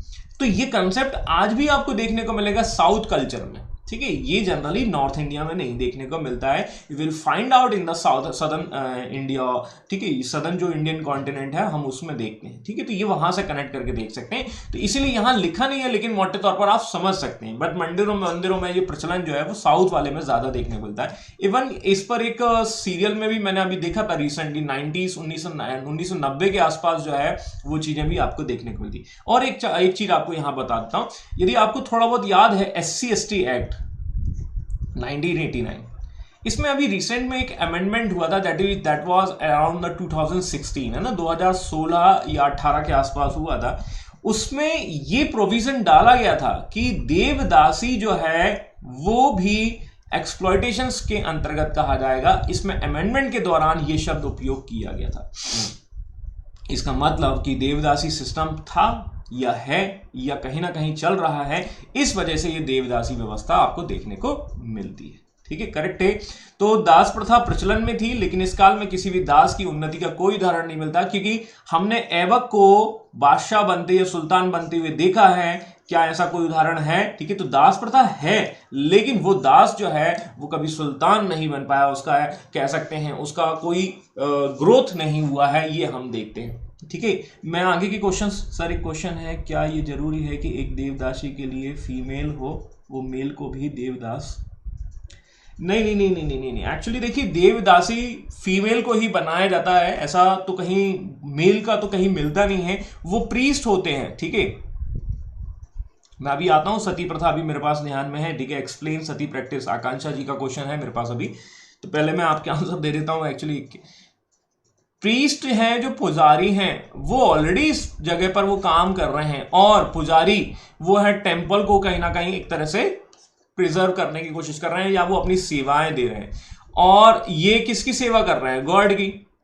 तो गॉड की सेवा के लिए गॉड की देवदासी, तो नाम से थोड़ा समझिएगा, देव की दासी, ठीक है। लेकिन ये देवदासी वास्तव में गॉड की सेवा नहीं, एक्चुअली इनकी सेवा करने लगेंगे ये बाद में जाके, ठीक है। बिकॉज पहले फीमेल्स को टेम्पल में एंट्री अलाउ नहीं था, फिर ऐसा क्यों? देखिए, पहले शुरुआत में सब चीजें नहीं था, लेकिन ये बाद में ही आया ना। इनिशियली देखिए, आप देखिए धीरे धीरे चीजें चेंज हुई ना। अब देखो, पहले तो आप देखेंगे कि भाई कि शूद्र, ब्राह्मण, क्षत्रिय, वैश्य, शूद्र सब बराबर थे भाई, सभी बराबर थे। मैंने आपको क्या बोला, शरीर के निचले अंग में है, मतलब ये सभी अंग बराबर होने चाहिए, पैर भी उतने ही इंपॉर्टेंट है। लेकिन बाद में जाके चीजें चेंज हुई नहीं, समाज की, सोसाइटी की रिक्वायरमेंट के आधार पर। यहां पर क्या हुआ, यहां पर भी वही चीजें, पुजारी जो हैं वो गॉड की सेवा कर रहे हैं, ठीक है। पर बाद में क्या हुआ कि एक महिलाओं को जो है बोला एक काम करो कि मतलब जो है कि लोगों में धर्मांधता या कह सकते हैं रिलीजन्स में इतना ब्लाइंडनेस आने लगा, वो अपनी बेटी दैट मीन्स कि भगवान हमें इस बार इस चीज से मुक्ति करा देना, हम अपनी पहली बेटी को क्या करेंगे, दान कर देंगे। किसको कर देंगे, गॉड को कर देंगे। रिलीजन पर इतनी ब्लाइंडनेस आने लगी, और जब इतना ब्लाइंडनेस आएगा तो जब आप देखेंगे कि आप जो मंदिर को दान कर देंगे, और ये जब मंदिर को दान कर देंगे तो यही से देवदासी का कंसेप्ट शुरू हो जाता है। ये हम थोड़ा सा देख सकते हैं, कनेक्ट करके देख सकते हैं। एग्जैक्टली कब शुरू हुआ ये हम नहीं कह सकते। जैसे हम सती प्रथा के पॉइंट ऑफ व्यू से देखें, सती प्रथा 510 एडी में आया है यह हमें इंस्क्रिप्शन से पता चला, लेकिन कहीं ना कहीं देवदासी के बारे में, शुरुआत के बारे में कुछ पता चलता है, नहीं पता चलता। बट कनेक्ट करके ऐसा समझ सकते हैं हम उसको ऐसा, ठीक है। जैसे हमने देखा बाल विवाह, क्या इसका कोई स्टार्टिंग डेट पता चलता है, नहीं पता चलता। हाँ, लेकिन ये राजपूत कम्युनिटीज के दौरान हम उनकी रिक्वायरमेंट के आधार पर समझ सकते हैं। देखो कई चीजें तो क्लियर पकड़ में आ जाती हैं, समझ में आ जाती हैं, लेकिन कई चीजों के वो नहीं पकड़ में आती हैं, ठीक है। तो हम उसको थोड़ा इस तरीके से समझ सकते हैं कि ऐसा हुआ होगा और ऐसा ऐसा है। तो बाल विवाह कह लीजिए, दहेज प्रथा कह लीजिए। दहेज प्रथा तो हमारे यहाँ पहले से ही चला आ रहा है, हमने वैदिक एज में भी देखा है क्या, लेकिन वैदिक एज में बाल विवाह था, it was not present in the society, उस समय बिल्कुल नहीं था। सती प्रथा हमें वैदिक एज में देखने को मिलता है, बिल्कुल नहीं देखने को मिलता। ये कब मिलता है, पहली प्रथा, ठीक है। अब सती प्रथा क्या है बता देता हूं मैं, आकांक्षा जी का क्वेश्चन है अभी मेरे पास पेंडिंग है। 510 एडी में सती प्रथा के प्रमाण मिलते हैं। सती प्रथा का मतलब यह है कि हस्बैंड यदि आपका एक्सपायर हो जाता है, इन सच कंडीशंस वुमेन को क्या कर दिया जाएगा, उसकी चिता के साथ जो है जला दिया जाएगा। यहां पर हम कह सकते हैं कि उसको वहीं पर जला दिया जाएगा और कहा जाएगा कि ये सती माता है, ठीक है। दैट मीन्स, ठीक है, दिस इज द कंसेप्ट, ठीक है। मतलब एक जिंदा लेडी को, एक जीवित इंसान को आप जला देंगे, ये है हमारे यहां की मान्यता। गॉट इट माई पॉइंट्स, ठीक है। And it was present in our society till 1829। मतलब ये तो ऑफिशियल आंकड़ा है कि भैया हमने खत्म कर दिया, लेकिन ऐसा होता है क्या, ठीक है, नहीं होता है भाई। आज भी देख लीजिए, आप देखेंगे कि भाई कितने सारे केसेस आ रहे हैं, कितने सारे लोगों की डेथ हो रही है, ठीक है। ये क्या आंकड़े जो आपको दिखाए जा रहे हैं, क्या वो सच है? क्या हो सकता है इससे ज्यादा हो या हो सकता है इससे कम हो, ये आप सबको भी पता है, ठीक है। इतने सक्षम तो आप सब हैं ही। तो वैसे ही आप समझ लीजिए कि 1829 को ये ऑफिशियली खत्म तो कर दिया गया सती प्रैक्टिस, ठीक है, बट ये सोसाइटी में प्रेजेंट रहा होगा। मोटे तौर पर हम कह सकते हैं कि एक पुरुष के डेथ के बाद उसकी पत्नी को जिंदा जला दिया जाने वाली प्रथा जो है वो सती प्रथा है। मेरी बात समझ में आई कि नहीं आई, ठीक है। और इसे राजा राम मोहन राय के प्रयासों के द्वारा, by the efforts of the triple R's, ठीक है, we will abolish this practice in 1829, ठीक है। 1829 में इस प्रक्रिया को खत्म कर दिया जाता है। अब देखो ये कैसे आई होगी इस प्रथा की, यदि हम बात करें। अब देखो ये हमें पता चलता है कि 510 में आया, बिकॉज, ठीक है, हमें एक भानुगुप्त का एक इंस्क्रिप्शन मिलता है, वहां पर ये मेंशन किया गया है। लेकिन ये किस कंसेप्ट से बेस पर बना दी गई होगी, हमें इसके बारे में कोई जानकारी नहीं है, ठीक है। लेकिन यहां पर वुमेन की कंडीशंस कितनी खराब हो चुकी है। आप देखिए, window remarriage that was present in the Vedic as में विडो रीमैरिज था, नियोग प्रैक्टिस हमने देखा। लेकिन धीरे धीरे सोसाइटी में वुमेन की कंडीशंस जो है वो डाउन होने लगी है। वो वुमेन की कंडीशन डाउन क्यों होने लगी है, क्योंकि हम उसे कई अलग अलग बंधनों में बांधने लगे हैं, जैसे सती प्रैक्टिस। जैसे हम देखेंगे widow remarriage, no you can not, आप नहीं कर सकते हो। तो सोसाइटी की डिमांड के आधार पर जो कह सकते हैं कि वो प्रक्रियाएं या रिचुअल्स बने आ रहे हैं, और वो रिचुअल्स इस तरीके से आ रहे हैं, और वो रिचुअल्स आगे चलकर इतने स्ट्रांग हो जाते हैं कि लोग उसका विरोध नहीं करते हैं, जब तक कि राजा राम मोहन राय जैसे लोग ना आ जाएं। मेरी बात समझ में आई कि नहीं है? अभी आप देख लीजिए, अभी आप देखो, अब मैं आपको एक छोटा सा और उदाहरण देता हूं। एक मेरा स्टूडेंट है, वो ये मेरे से बोलता है, सर कि आपको नहीं लगता है कि एक विशेष धर्म को ही टारगेट किया जाता है, ठीक है। मैंने बोला कि बिल्कुल एक विशेष धर्म को टारगेट किया जाता है, और उस धर्म का नाम है हिंदू धर्म। मैंने बोला कि ये बताओ, जहां सबसे ज्यादा गंदगी होती है वहीं से तो ज्यादा, वहीं सफाई की ज्यादा गुंजाइश होती है, नहीं होती? तो आप समझ लीजिए कि भाई सबसे ज्यादा गंदगी कहाँ है। यस, तो विशेष धर्म को टारगेट किया जाता है, यस किया जाता है, क्योंकि सबसे ज्यादा बुराइयां तो हिंदू धर्म में ही भरी हुई हैं। ठीक है, मेरा कहने का मतलब ये है कि सबसे पहले आप अपने धर्म को तो साफ कर लीजिए, फिर दूसरों पर उंगली उठाइए। ठीक है, मैं यहाँ किसी धर्म विशेष की बात नहीं कर रहा हूँ, लेकिन हमें कंसेप्ट को समझना हो। याद करो वैदिक एज, क्या हम मूर्ति पूजा करते थे? और मूर्ति पूजा का कंसेप्ट जो आया, और आज की डेट में मूर्ति पूजा इतना ज्यादा मतलब प्रोमिनेंट हो चुका है, इतना ज्यादा उसकी हो चुकी है कि हम यहां देखेंगे कि जैसे नवरात्रे आते हैं, ठीक है, अभी तो इस वाले में नहीं होता, नवरात्रि में मूर्ति पूजा बनाई जाती है। ठीक है, गणेश जी की मूर्ति रखी जाती है और उसके बाद उनका विसर्जन किया जाता है, जो अंतिम 9 दिन होते हैं, 11 दिन होते हैं उसके बाद। ठीक है, और बढ़िया डीजे चलाया जाता है और उस डीजे पर गणेश जी भी डांस करते हैं। क्या गणेश जी ने ऐसा बोला था कि डीजे पर डांस करना? आप देखिए कि तो यहां पर आप देखिए कि बिना डीजे के क्या गणेश जी जाएंगे नहीं क्या? तो कंसेप्ट जो है वो एक्चुअली था ही नहीं, और उसको हमने अपनी, अब हमें डांस करना होता है इसलिए हम डीजे लेकर आ जाते हैं और हम थोड़ा सा ड्रिंक भी कर लेते हैं। ठीक है, और इसी बहाने गणेश जी को भी नचा देते हैं। तो ये समाज की रिक्वायरमेंट है साहब। ठीक है, और समाज की रिक्वायरमेंट के हिसाब से आप गॉड को नचा रहे हैं। Whatever you are, that means whatever you want. बिल्कुल सही है। ठीक है, मोदी मंदिर भी बन रहा है, ये देखो ये मोदी का मंदिर बनने लगा। ठीक है, तो ये हमारी डिमांड है सर। ठीक है, और हमें मौका चाहिए, हमें मौका चाहिए डांस करने का, सोमरस पीने का। और ये मौका क्या है? बोला एक काम करते हैं भाई, ये नवरात्रि आ रहा है, ये गरबा आ रहा है, और ये जो गणेश जी का विसर्जन है, हम इस पॉइंट्स पर क्या करते हैं, हम भगवान को भी नचाएंगे और भगवान के नाम पर कोई कुछ नहीं कहता। कांवड़ यात्रा आपने सुनी होगी, ठीक है, मैंने बहुत देखा है नोएडा में। ठीक है, मैं नोएडा में रहा करता था। ठीक है, मैं बहुत जगह रहा हूँ, खैर मैंने देखा भी है। ठीक है, इलाहाबाद है, कानपुर है, और नोएडा डीजे इतना तेज बजाते हैं कांवड़ यात्रा के दौरान, इवन वो लोगों को मार भी देते हैं यदि उनकी गाड़ी से किसी को खरोच आ जाती। तो they are very violent people. ठीक है, आप ऐसा समझ लीजिए। तो ये भी आपने देखा होगा, कहीं ना कहीं समझा होगा। लास्ट टाइम एक मारुति वाले को, सॉरी एक कोई कार थी, उसको काफी उन्होंने डैमेज किया था। तो कांवड़ यात्रा का कंसेप्ट क्या है? ये कांवड़ वाले जो है वो भी आप देख लीजिए। लेकिन वो क्या होता है कि बोला भोलेनाथ के चक्कर में, ठीक है, वो खुद सोमरस पीते रहते हैं। ये सब आपको पता है। तो ये सब समाज की रिक्वायरमेंट है भाई, समाज की रिक्वायरमेंट है, और समाज की रिक्वायरमेंट के बेस पर आप ऐसा ऐसा कर रहे हैं।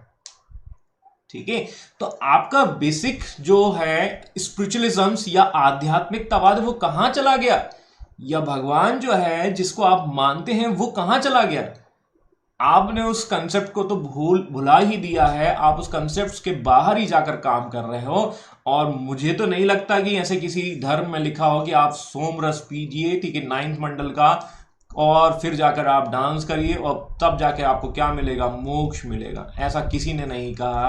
ठीक है, और यदि ये बात किसी को कह दो तो बोला कि आप हिंदू धर्म विरोधी हो। ठीक है, आप लोग मेरी बात समझ पा रहे हैं, क्योंकि आप लोग जो है शिक्षित हो, एजुकेटेड हो। ठीक है, और इस वजह से, हाँ जी बिल्कुल, कभी कभी भगवान मिल्क पीने लगते हैं। ठीक है, तो ये सब अंधविश्वास हैं, और आप जब देखते हैं तो ये सारी चीजें देखने को मिलेंगी। तो ये कहानियां हैं। मैं केवल यही पॉइंट आपको समझाने वाला हूं। मैं जितनी भी बात कर रहा हूं वो ये है कि सोसाइटी, देखो ये दुनिया डिमांड और सप्लाई पर डिपेंड है, और डिमांड और सप्लाई से ही निकल कर आ रहे हैं रिचुअल्स, मतलब आपकी प्रथाएं। और डिमांड थी किस चीज की? वॉरियर की। डिमांड थी आपकी वॉरियर की। आपने क्या बना दिया? बाल विवाह, चाइल्ड मैरिजेस। ठीक है, आपकी डिमांड क्या थी? आपकी दैट मीन्स, ठीक है, शिशु हत्या, दैट मीन्स ये आपने बना दी। ठीक है, आज भी होती है शिशु हत्या, लेकिन आज डिमांड कुछ और है। ठीक है, तो आपकी डिमांड क्या थी? आपकी डिमांड थी कि मुझे डांस करना है, आप लेके आ गए डीजे। ठीक है, आपकी डिमांड क्या थी? सोमरस, आप लेकर आ गए ड्रिंक। ठीक है ना? आपकी डिमांड क्या थी? आपका डिमांड खाली हो, ठीक है, तो आप जो है वो चलो यात्रा पे चलते हैं। ठीक है, वहां कांवड़ यात्रा निकालेंगे, वहां ड्रिंक भी पिएंगे, ये होगा वो होगा, ऐसा होगा वैसा होगा। तो जितनी भी प्रथाएं बनती हैं उन सब के पीछे है डिमांड, ठीक है, और डिमांड के बिना जो है सिस्टम अधूरा है, ठीक है। मेरी बात समझ में आ चुकी है। तो कोई भी प्रथा को आप वहां से जोड़कर समझ सकते हैं, यही इतिहास सिखाता है और यही चीजें हमें देखने को मिलती है, ठीक है। ठीक है, तो दास प्रथा का प्रचलन था यहां पर सोसाइटी में था, बट वो दास कभी जो है वो किंग नहीं बना, ऐसा हमने देखने को मिलेगा। जबकि दिल्ली सल्तनत में क्या था, दिल्ली सल्तनत में हमने ऐसे कई गुलामों को देखा है जो आपके किंग तक का सफर कर चुके हैं। डिमांड फॉर वोट, राम मंदिर बनवा दिया, ठीक है, यस, ठीक है। अब देखिए डिमांड बन चुकी है, ठीक है। अब इस तरीके से हम देखेंगे मुगल एडमिनिस्ट्रेशन में इकोनॉमिक कंडीशंस की हम बात कर चुके हैं, हालांकि हमने ऑलरेडी देख चुके हैं, ठीक है। यहां पर जो है एग्रीकल्चर बेस आपको देखने को मिलेगा, और इसी समय हम देखने मिलेंगे कि जो दृष्टिकोण से एक इंडिया जो है दैट मीन सेल्फ सफिशिएंट था। अब देखो इसको कैसे समझने की कोशिश करते हैं। देखो क्या हो रहा है, मुगल जो हैं वो इन्वेडर ही थे, बाहर से आए थे, लेकिन उन्होंने इसे अपना वतन समझा, अपना घर समझा, और यहां पर कभी भी ऐसा कोई काम नहीं किया जिसकी वजह से यहां की जो बेसिक इकोनॉमिक्स है उसको खत्म किया हो। लेकिन इसके बाद आने वाले invaders, the name is called the Britishers, उन्होंने इसे अपना कभी वतन नहीं माना, और वो तो ऐसे बादल थे जो गंगा के किनारे जो है पानी को चूसते थे, और बारिश कहां कराते थे, ब्रिटेन में कराते थे, थेम्स नदी के किनारे। लक्ष्मण जी की मूर्ति बनवाई जाएगी। अब ये मूर्ति बनाने का एक नया ट्रेंड चला है, कोई 100 बनाएगा, कोई 150 बनाएगा, कोई सबसे ऊंचा बनाएगा, ठीक है। वो आपको सरदार वल्लभ भाई पटेल की मूर्ति बना दी है ना। अब ये क्या हो रहा है, सरदार वल्लभ भाई की मूर्ति बनाने से होगा क्या, ठीक है। वहां पर चिड़ियां जो है वो गंदगी करके चली जाती हैं और कुछ नहीं होता है, ठीक है। तो जो महापुरुष है उसकी बेइज्जती और करा रहे हो आप। खैर अब वो तो भगवान की, मतलब वो तो इनको समझ में आता नहीं है, ठीक है, बस लैंडमार्क के तौर पर लगा दी जाती है और कुछ नहीं, ठीक है। तो ब्रिटेन में इस तरीके से काम किए जाते हैं। तो इंडिया वॉज सेल्फ सफिशिएंट, ठीक है, इंडिपेंडेंट था कब, मुगलों के टाइम पर, लेकिन ये कहानी चेंज हो जाएगी जब हम ब्रिटिशर्स में देखेंगे, ठीक है। सर कोरोना से कोई मतलब ही नहीं है, इन्होंने अभी तक 56 कंट्रीज को ई वीज़ा फैसिलिटीज प्रोवाइड करवाई है, ठीक है। देखिए कोरोना के मामले में तो पूरा का पूरा जो है वो सरकार फेल हो चुका है, ठीक है। और कल उन्होंने बोल भी दिया है कि हम कुछ नहीं कर पाएंगे, आप अपना ख्याल रखिए। तो 15-20 मिनट का जो स्पीच दिया है उसमें उसका यही निकल कर आ रहा है, ये आप सबको पता है, ठीक है। तो ये काम जो है गवर्नमेंट इस मामले में पूरा फेल हो चुका है, ठीक है। अब हमारे यहाँ जो है मेडिसिन बनाई जा रही थी, लेकिन हमने वाहवाही के चक्कर में, शायद नोबेल पुरस्कार मिल जाए इस चक्कर में, क्या कर दिया जाए, ठीक है, दुनिया को सप्लाई कर दी। भैया हम 132, कल कोई कह रहा था सर 140 हो गए हैं, ठीक है, हम 140 करोड़ है, पहले हमें अपने घर की तो बचा लो भाई। मूर्ति बना दिए पार्लियामेंट, हाँ, बट ऑक्सीजन सिलेंडर और बेड की वजह से मौत हो रही है, और गवर्नमेंट इस चीज को एक्सेप्ट नहीं कर रही है, ये आपको पता है, ठीक है। देखिए हम ये नहीं कह रहे हैं कि मोदी जो है, मोदी का ऑप्शन राहुल ही है, ठीक है, हम ये नहीं कह रहे हैं। हम केवल इसकी बात कर रहे हैं the government is not doing such a wonderful job, ठीक है, जो जिसके लिए मोदी को इलेक्ट किया गया था, या मोदी साहब ने जो काम किए थे, ठीक है, वो जुमला वाला वादी हो गया। एक्चुअली क्या होता है ना, देखिए हम ऐसा ही नफरत इंडियन नेशनल कांग्रेस से 2014 में करते थे, सेम कंसेप्ट, ठीक है, जैसी नफरत हम इस समय 2021 में वो कर रहे हैं। हम जनता हैं, ठीक है, और हमारे पास कोई ऑप्शन नहीं होते, तो इस वजह से क्या हुआ कि हमने इस तरफ से उठाकर इधर की ओर किया। सर सब पेपर में है, ग्राउंड रिपोर्ट कोई नहीं देखता। बिल्कुल आप सही कह रहे हैं, ग्राउंड रिपोर्ट में रियलिटी अलग है।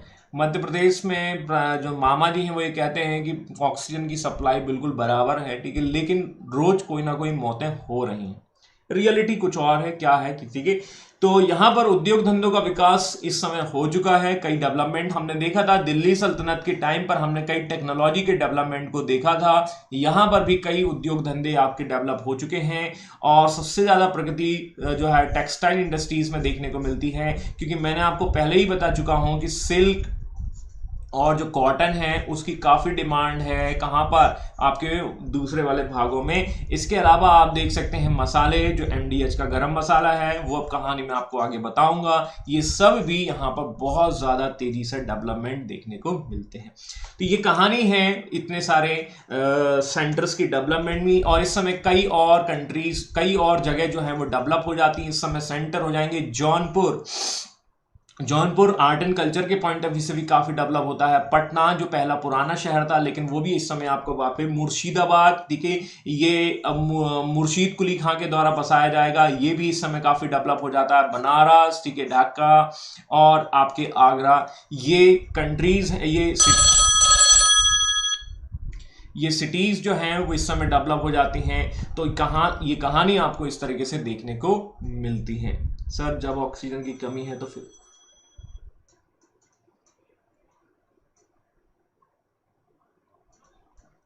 They are not doing such a, ठीक है राकेश जी, आप बिल्कुल सही कह रहे हैं कि देखिए क्या होता है कि जो बहुत सारी चीज़ें जो सरकार के हाथ में होती हैं वो सरकार उस चीज़ को हैंडल नहीं कर पा रही है, ठीक है।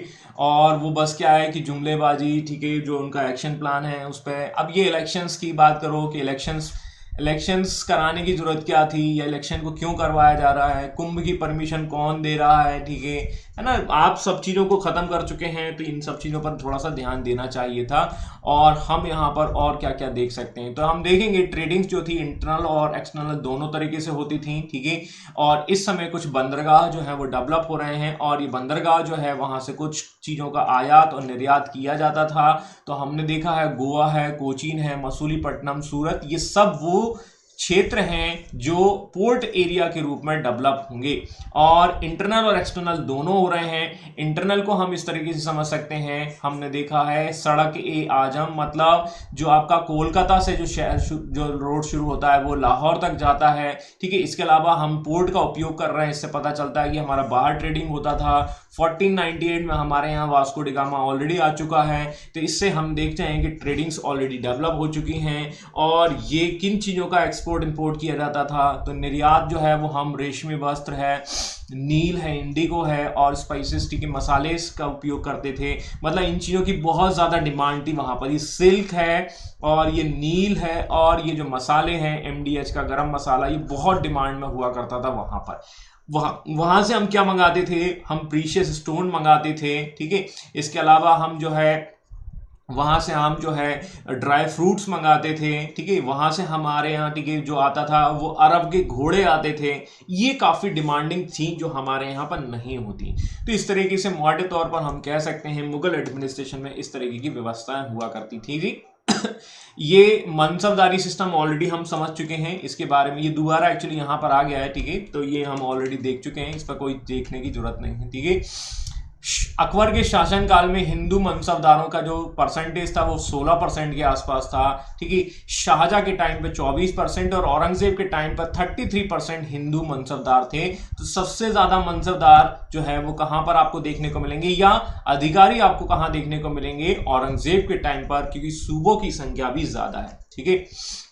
ये कुछ भूमि के प्रकार हैं और ये भूमि के प्रकार ये बताते हैं कि उस समय अलग अलग प्रकार की भूमि हुआ करती थी। तो this is nothing but this is the simple logics, ठीक है। पोलज क्या होता था, सबसे फर्टाइल लैंड होती थी और इसमें हर साल जो है वो एग्रीकल्चर किया जाता था। अभी आप देखते हैं एग्रीकल्चर जो है वो आपका हर साल 2 तरीके की भूमियां होती हैं, ठीक है, या रबी और खरीफ, ठीक है, वहां से आप कनेक्ट करके देख सकते हैं। तो पोलज वो होता है जिसमें हर साल होता है। परती का मतलब होता है एक जो है 1 साल या 2 साल के लिए आप भूमि को छोड़ देते हैं। एक्चुअली क्या होता है कि ताकि इस 2 साल में भूमि जो लैंड है वो अपनी फर्टिलिटी को दोबारा गेन कर पाए, ठीक है, उर्वरक क्षमता को दोबारा प्राप्त कर पाए। तो इसे कहा जाता है परती। अभी भी आपको ये शब्द देखने को मिलता है परती, मतलब अभी भी किसान लोग जो है वो परती शब्द उपयोग करते हैं, ठीक है। इसमें परत पड़ गई है, ऐसा ऐसा बोला जाता है। शायद आप लोग एग्रीकल्चर से जुड़े हों तो आप वहां से समझ सकते हैं। तो जनरली क्या है, झूम कल्टीवेशन नहीं, ये झूम कल्टीवेशन अलग है। झूम कल्टीवेशन में एक्चुअली क्या होता है कि जो जंगल का जो भूमि होता है, मतलब जो कह सकते हैं फॉरेस्ट एरिया होता है, वहां पर आग लगा दी जाती है और आग लगाने के बाद उसका जो राख बचता है, ठीक है, उस राख पर एग्रीकल्चर किया जाता है और फिर उसके बाद फिर आप नेक्स्ट जगह मूव कर जाते हो। ये है झूम या शिफ्टिंग कल्टीवेशन, स्थानांतरित कृषि, ठीक है।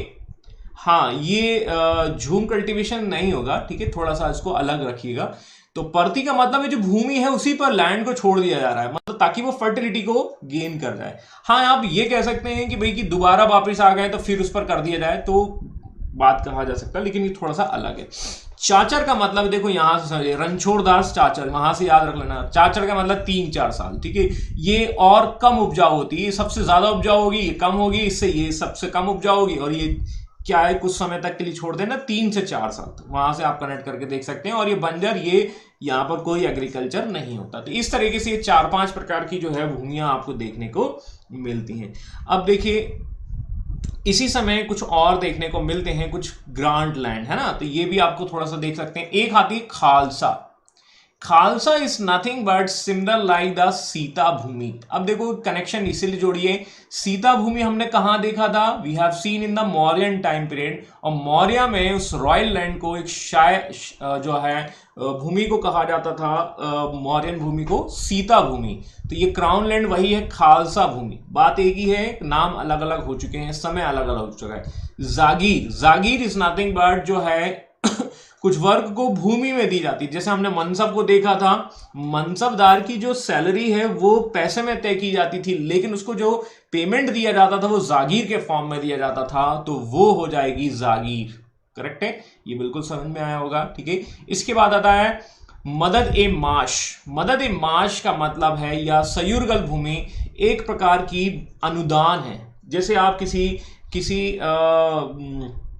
किसी रिलीजियस व्यक्ति को क्या कर देते हैं, भूमि दान दे देते हैं, या एक प्रकार से कर मुक्त भूमि दी जाती है, उसे कहा जाएगा मदद ए माश, ठीक है। ग्रांट दे दिया जाएगा, मंदिर बनाने के लिए हमने आपको ये भूमि दान दे दी, ठीक है। जैसे अकबर जो है सिख लोगों को है एक भूमि दान देता है, तो वो सयुरगल भूमि कहा दी जाएगी, ठीक है। भूमि का अनुदान किया जाएगा, जिस पर आगे चलकर हरमिंदर साहिब की स्थापना होती है। इसके बाद हो जाता है एक और प्रकार की है, जिसको है अलतमगा, ठीक है। दान में दी जाने वाली एक प्रकार की सयुरगल भूमि, जिसे जहांगीर ने शुरू किया। ये थोड़ा सा वहां से आप कनेक्ट करके देख सकते हैं, तो ये एक प्रकार का इसी का ही एक टाइप हो जाएगा। इसके बाद है एम्मा ग्रांट या एम्मा भूमि। ये भी एक प्रकार से यही भूमि है, लेकिन ये केवल मुस्लिम धर्मगुरुओं के लिए दी जाती थी, जिसे वक्फ बोर्ड कहते हैं ना, ठीक है, वहां से आप समझ सकते हैं। तो इस तरीके से ये कुछ आपकी भूमियां होती हैं, मतलब जो इस्लाम के लोगों से संबंधित लोगों को दी जाती है। And this is the end of the Mughal dynasty, ठीक है। अब ये मुगल वंश जो है वो आपका यहां पर खत्म हो जाता है। अब देखिए जितने केस आजकल पर डे आ रहे हैं, क्या वो एक्चुअल आ रहे होंगे क्या सर, इस सभी बीमारी कोरोना में ऐड कर सकते हैं? देखिए मैं आपको 2-3 उदाहरण देता हूं, आपने जो पूछा है उसको थोड़ा सा हम समझ सकते हैं कुछ इस तरीके से। देखिए नंबर ऑफ केसेस जो आ रहे हैं उनकी तो हम कोई बात नहीं कह सकते, और गिलोय का रस पीजिए। मैं एक्चुअली वो काफ़ी ले रहा हूँ काढ़ा वाड़ा, ठीक है, थोड़ा जुकाम मुझे हो रखा है, और मैं मतलब ठीक हूँ पहले से बेटर। फिर भी आपने जो कहा मैं उसका बिल्कुल ध्यान रखूँ। गिलोय का रस पीजिए, बिल्कुल। Thank you Aman ji, thank you for your advice. देखिए जो केसेस आ रहे हैं वो 2 से 2.5 लाख के आसपास आ रहे हैं, ऐसा कहा जा रहा है। आई डोंट नो कि भैया ये क्या है, कैसा क्या है, अचानक से केस कैसे बढ़ गए हैं, ठीक है। लेकिन कुछ ऐसे केसेस भी हैं जो इसके अंतर्गत नहीं आ रहे, क्योंकि क्या होता है, लोग क्या कर रहे हैं कि अब उस चीज़ को छुपा भी रहे हैं, ठीक है, और उस चीज़ को छुपाते हैं और वो उसके लिए नहीं जा रहे हैं। दूसरा एक चीज और है कि यदि कोई नॉर्मल व्यक्ति भी जा रहा है, जैसे मान के चलिए कुछ नॉर्मल सर्दी जुकाम हो रखा है और उसका टेस्ट निकलवाया जा रहा है, तो उसे भी बोल दिया जा रहा है पॉजिटिव, कुछ ऐसा भी देखने को मिल रहा है। तो आप इस तरीके से दोनों चीजों को समझ सकते हैं कि number of cases plus minus इस तरफ से चल रहे हैं, क्योंकि एक भय बन गया है, एक डर बन गया है, और उस डर की वजह से जो है हम यहाँ पर जा रहे हैं, ठीक है। दूसरा आप देखेंगे कि जो मेडिकल जो लोग हैं वो लोग क्या है, करप्शंस में भी आप पाए गए हैं, ठीक है। जैसे आप देखेंगे कि किसी का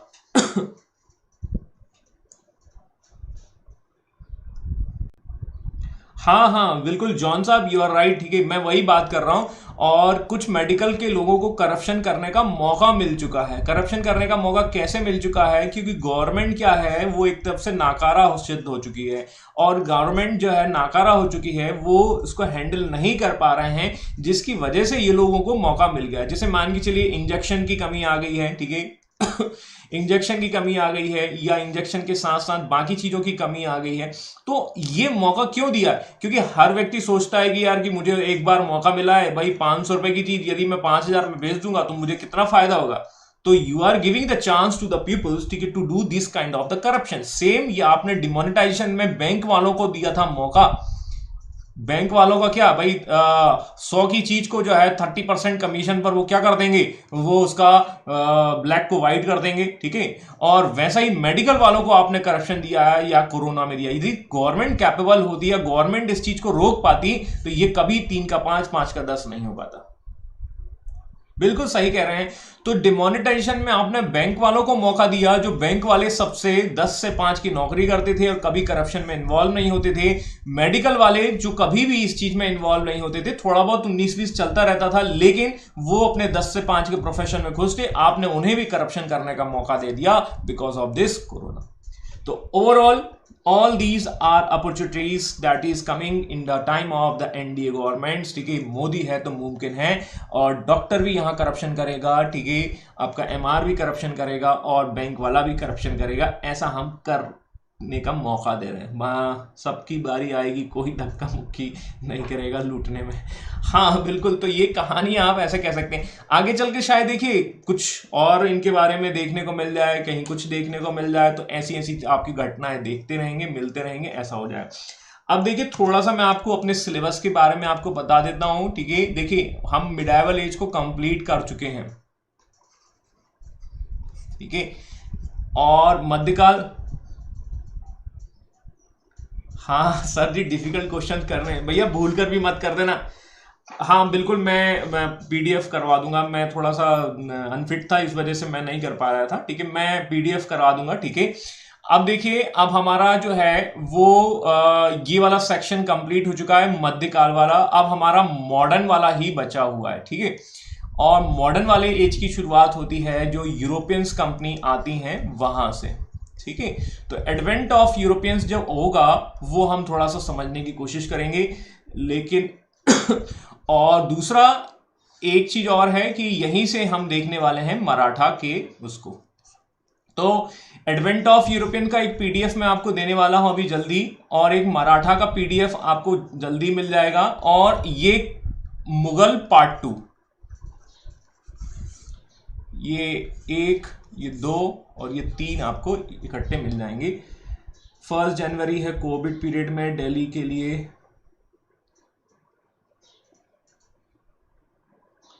भैया सेफ रहें, सुरक्षित रहें और सुरक्षित यात्रा करें, ठीक है। मैं भी जहां बैठा हूं वहां पर बहुत सारे केसेस हैं, ठीक है ना। I am very worried about that, ठीक है। कहीं ना कहीं सिचुएशंस कहीं ना कहीं और ज्यादा क्रिटिकल ना हो जाए, ठीक है। फिर भी आप सभी लोग अपना ध्यान रखें, ठीक है। और इसमें कोई समस्या हो तो आप मेरे को बता दीजिए। सर आपके नोट्स इनफ है ना लर्न करने के लिए? देखिए मैं बिल्कुल अपने नोट्स की तारीफ बिल्कुल नहीं करूंगा कि हाँ ठीक है, मैं नोट्स जो है उनको पर्याप्त मानता हूं, लेकिन ठीक है मैं बेसिक कंसेप्ट्स को आपको जो है, और बेसिक से बेसिक्स प्लस से भी आपका कंसेप्ट है उसको कंप्लीट कर लीजिएगा, ठीक है। और यदि आपको टाइम मिलता है तो इसके अलावा भी आप पढ़ सकते हैं, ठीक है। मैं ऐसा बिल्कुल नहीं कहूँगा, ठीक है। तो दैट्स इनफ, ठीक है। यदि आपको और कुछ क्वेरीज, कोई और क्वेश्चंस हो तो आप बता दीजिए, क्योंकि आज हमारे पास समय है। सर जी वर्ल्ड हिस्ट्री कैसे करें?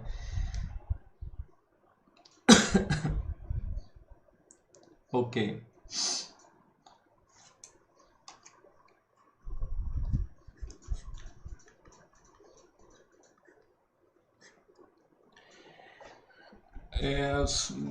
वर्ल्ड हिस्ट्री के लिए देखिए, वर्ल्ड हिस्ट्री के लिए एक आपकी एक बुक आती है, नाम मुझे नहीं आ रहा, वो माथुर सर करके आती है, माथुर एंड माथुर करके, ठीक है। वहां से आप उसका बेसिक्स कंप्लीट कर सकते हैं। यस सर, वर्ल्ड हिस्ट्री के लिए कैसे करें। और देखिए मैं आपको एक तरीका ये बता सकता हूं कि थोड़ा सा क्लियरिटी में करें। जैसे देखिए सीक्वेंसेस को थोड़ा सा याद रखने की कोशिश करें। मैं एक तरीका आपको बता देता हूं। मेरा ये मानना है कि आप जो कुछ भी देखिए, इतना लंबा चौड़ा पढ़ते हैं, ये देखिए, ठीक है। मेरे को तो समझ ही नहीं आती उसमें पढ़ना क्या है वर्ल्ड हिस्ट्री में। सर वर्ल्ड हिस्ट्री NCERT से अलग भी पढ़ना है। देखिए इस पर हम चर्चा कर लेंगे वर्ल्ड हिस्ट्री वाले पे, क्योंकि कुछ चैप्टर्स तो मेरे पास इसके रेडी हैं, कोई दिक्कत नहीं है, हम इस पर एक चर्चा कर लेंगे कि क्या क्या चीज़ है, ठीक है। तो वर्ल्ड हिस्ट्री को यदि सेक्शंस को करना है तो हम जैसे ही हमारा मॉडर्न ख़त्म होता है उसके बाद हम कर पाएंगे, लेकिन ये थोड़ा सा मैं कमलाक्ष सर से डिस्कस करूंगा, उसके बाद हम बात करेंगे। सर आप ही करवा दीजिएगा सर एक बैच और लेकर प्लीज़, बिकॉज नहीं देखिए मैं थैंक यू, मैं कोशिश करूंगा इस चीज़ के लिए, मैं जो आप बोल रहे हैं, but we will discuss with the KJ sir, ठीक है। First I will discuss with the KJ sir, and KJ sir is not doing well right now, ठीक है, and he is also suffering from the diseases, ठीक है, और वो भी थोड़ा भी रेस्ट पर हैं, तो मैं उनसे थोड़ा सा डिस्कस कर लूँगा, देन वी विल हम इस पर बात कर लेंगे, ठीक है। तो जो आपको बेसिक आइडिया है वो मैं आपको बिल्कुल बता दूंगा, ठीक है, कोई दिक्कत नहीं है, ठीक है। और कोशिश करने वालों की कभी हार नहीं थी जी बिल्कुल John sir, you are right, ठीक है, तो हम इस पर बिल्कुल डिस्कस कर लेंगे। तो जो सीक्वेंसेस है, बाकी मैं आपको एक तरीका मैं आपको एक बता देता हूं, ठीक है, जब तक अभी आप यदि उसको थोड़ा बहुत पढ़ने की कोशिश कर रहे हैं, तो देखो जैसे मैं एक छोटा सा उदाहरण बताऊं कि कोई भी इवेंट्स हो रही है, देखिए मैं आपको एक रफ आइडिया बता रहा हूं, ध्यान दीजिएगा, और ये रफ आइडिया आपको एक जो हिस्ट्री है मैं उसका एक रफ आइडिया को कनेक्ट जस्ट, ठीक है, आज मेरे पास समय भी है, आप लोगों के पास भी समय है, ठीक है, तो मैं एक थोड़ा सा रफ आइडिया बता देता हूं। देखिए टॉपिक को कैसे कनेक्ट करते हैं मैं वो बताने वाला हूं, और आई होप कि आपको इस रफ आइडिया की वजह से काफ़ी चीज़ें क्लियर हो जाएंगी। देखिए क्या होता है कि वर्ल्ड हिस्ट्री की जो शुरुआत होती है वो रेनेसा से होती है, रेनेसा को हम बोलते हैं पुनर्जागरण, ठीक है। वर्ल्ड हिस्ट्री की जो शुरुआत है वो रेनेसा, और रेनेसा से पुनर्जागरण से शुरू होती है। अब होता यह है कि पुनर्जागरण क्या है, सबसे पहले उसको थोड़ा सा रफली समझ लेते हैं। जैसा हमारे यहां वर्ल्ड हिस्ट्री 3 पार्ट में डिवाइड है, similarly world history that is divided in the 3 parts 1, 2 and 3। पहले वाले पार्ट में, दूसरे वाले पार्ट में और तीसरे वाले पार्ट में क्या फर्क है वो थोड़ा सा हम देख लेते हैं। फर्स्ट पार्ट में हम देखते हैं कि ह्यूमन जो है, मनुष्य जो है वो बंदर से इंसान बन जाता है, होमोसेपियन से बंदर बन जाता है, बंदर से इंसान बन जाता है, ये कंसेप्ट हमने देखा, मतलब ये वही वाला टाइम पीरियड है, करेक्ट है, जो हम अपने यहाँ देखते हैं नोमैडिक से आपका ह्यूमन, ठीक है, डेवलपमेंट ऑफ ह्यूमन, ठीक है, वो एग्रीकल्चर सीखता है, एग्रीकल्चर के साथ एनिमल हस्बेंड्री सीखता है, इसी के साथ साथ वो फायर के इन्वेंशन सीख लेता है, या हम ऐसा कहें कि ह्यूमन लाइफ में एक अचानक से एक रिवॉल्यूशन आता है, एक अचानक से क्रांति आती है, and this phase is called the Jagran, that is the awaking of the human communities, मतलब मनुष्य का जो कम्युनिटी है वो एक फेस की ओर डेवलप होता है, और इसे हम एक सामान्य शब्द में कहें तो जागरण। Got it my points, ठीक है। This is the first age, मतलब ये एंशिएंट वाला पार्ट आप ऐसा समझ लीजिए। और अब देखिए होता यह है सेकंड फेज में क्या होता है कि यहां पर रिलीजन्स जो है वो आपका हावी हो जाता है, रिलीजन्स इतना ज्यादा इंपैक्टिव हो जाता है कि ह्यूमन का जो माइंड है वो बिल्कुल काम नहीं करता। जबकि फर्स्ट फेज में आपने क्या किया है, फर्स्ट फेज में आपने इतने ज्यादा इन्वेंशंस किए हैं, आपने आविष्कार किए हैं, inventions you are doing, agriculture का इन्वेंशन कर रहे हो आप, फायर का इन्वेंशन कर रहे हो, एनिमल हस्बेंड्री का इन्वेंशन कर रहे हो आप, व्हील का इन्वेंशन कर रहे हो, इतनी सारी इन्वेंशंस आपने की हैं, and that's why this phase is called like this. Second phase में रिलीजन आप पर इतना भारी हो जाता है, क्यों? क्योंकि एग्रीकल्चर के लिए आप किस पर डिपेंड हो जाते हो? रिलीजन पर। हे भगवान, इस बार की कृषि जो है मेरी अच्छी होनी चाहिए, आपने यदि मेरी कृषि अच्छी करा दी तो मैं आपको इतना इतना प्रसाद चढ़ा दूंगा, ऐसा ऐसा। तो उसके माइंड जो है वो यहां पर ब्लॉक हो जाता है, और माइंड यहां पर ब्लॉक हो जाएगा तो इसकी जो इंटेलिजेंसी है, दैट मीन्स की जो उसकी बुद्धिमत्ता है वो यहां पर चोक हो जाएगी, ब्लॉक हो जाएगी, और ये खत्म हो जाएगी। हम ऐसा कह सकते हैं the sleeping conditions of the human. मनुष्य के स्लीपिंग की कंडीशंस यहां पर आपको देखने को मिलेगी, या मैं ऐसा कहूं this is the sleeping of the human intelligence. मनुष्य की बुद्धिमत्ता सो गई है, मतलब उसकी बुद्धि ही खत्म हो गई। कब? सेकंड फेज में। गॉट इट माय पॉइंट्स, ठीक है। And this is the third phase, ठीक है, जब मनुष्य फिर से जागता है, पुनर्जागरण। और ये फेज वो होता है जिसकी वजह से क्रांति आ जाती है, रिवॉल्यूशंस आ जाते हैं, human using is intelligency and all these reasons that is behind the Italy. और ये घटना होती है इटली में, दैट इज 13 to 14 सेंचुरी के आसपास। समझ में आया? तो एक तो बेसिक थोड़ा सा डिफरेंस हमने देखा।